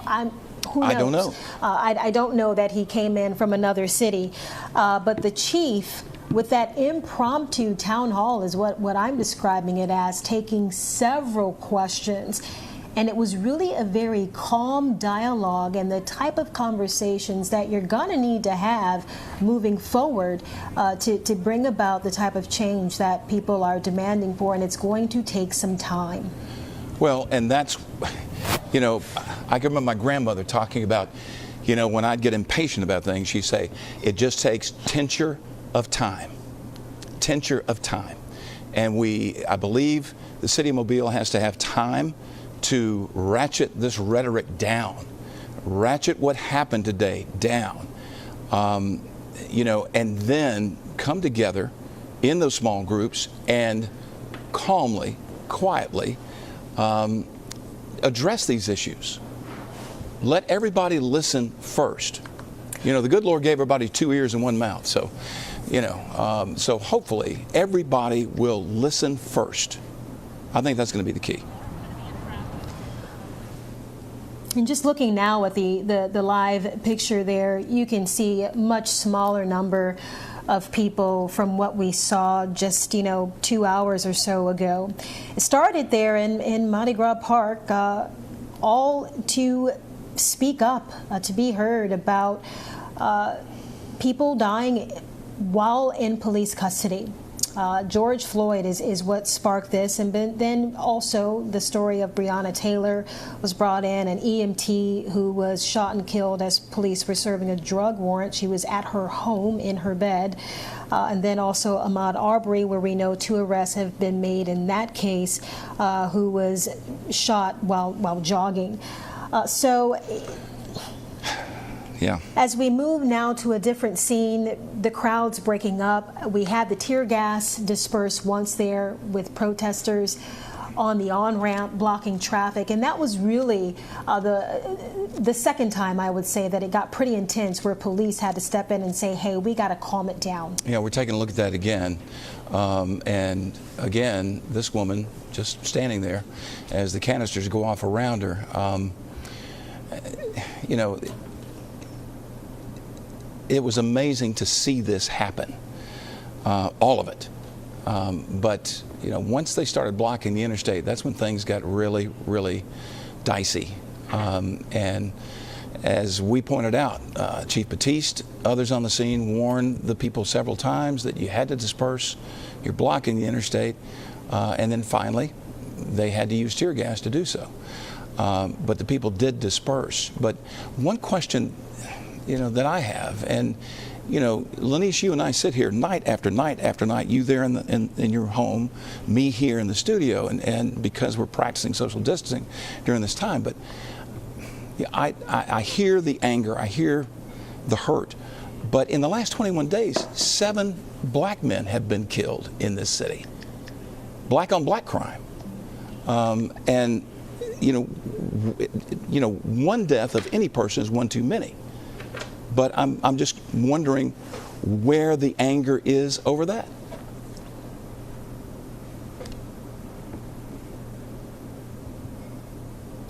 There is anger over that, and there have been many conversations about addressing that, and they'll continue to have those conversations. The conversation right now is over frustration of what has been reported on as unequal treatment of people of color.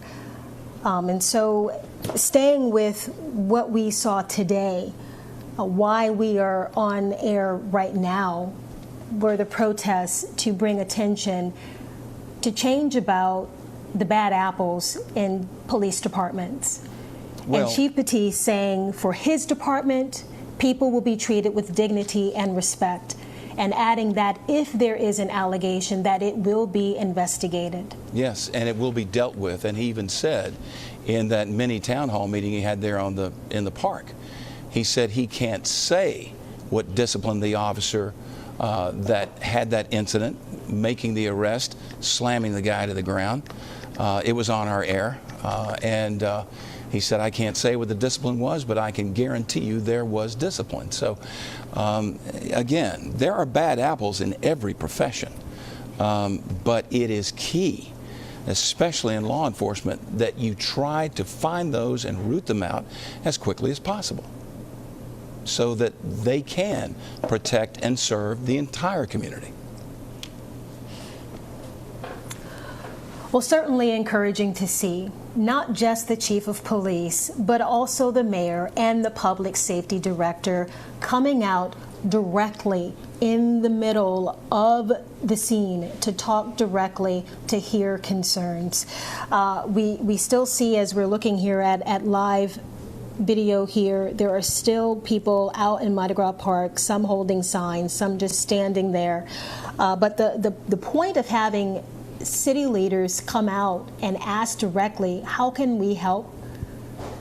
That is going to carry a lot of weight as we move forward with this conversation. And it's much like what I reported on with my social media accounts with what we saw in Genesee County, when you have the sheriff coming out there and asking the protesters, we are here to serve and protect the community, so tell us how we can do that. Yeah, and like I said, I absolutely loved his line. He goes, hey, let's turn this protest into a parade. And he joined those people, in doing that, in having their voices heard. And you're absolutely right. I love the fact that this was a peaceful protest. 90% of this protest was very, very peaceful, with people speaking their minds, and leadership in the city, in the police department, in the public safety department, keeping their cool and saying, let's talk. I definitely hear your voice. I want to hear more of what you have to say. So let's talk.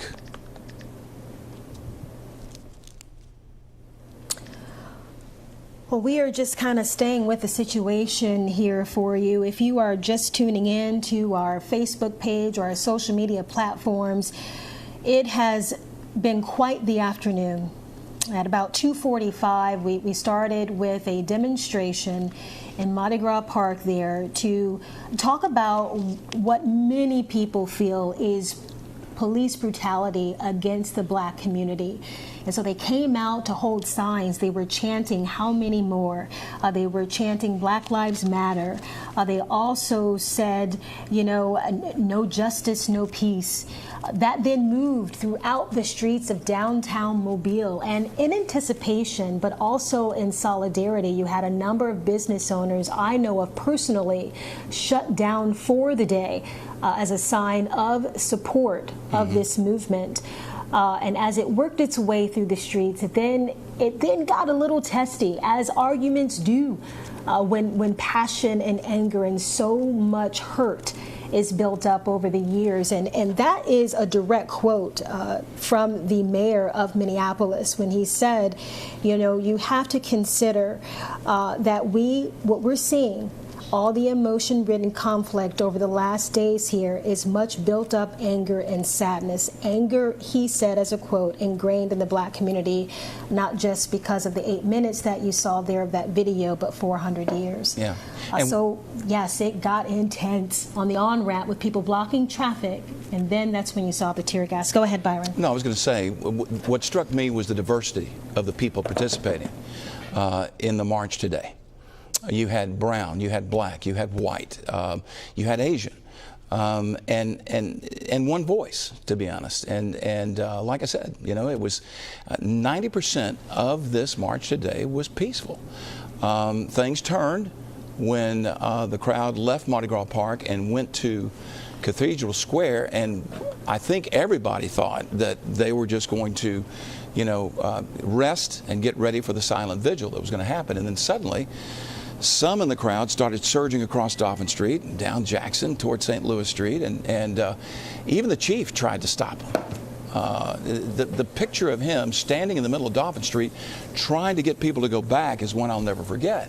But they surged on down St. Louis onto St. Michael and then onto Water Street, and that's when things got really different in a hurry.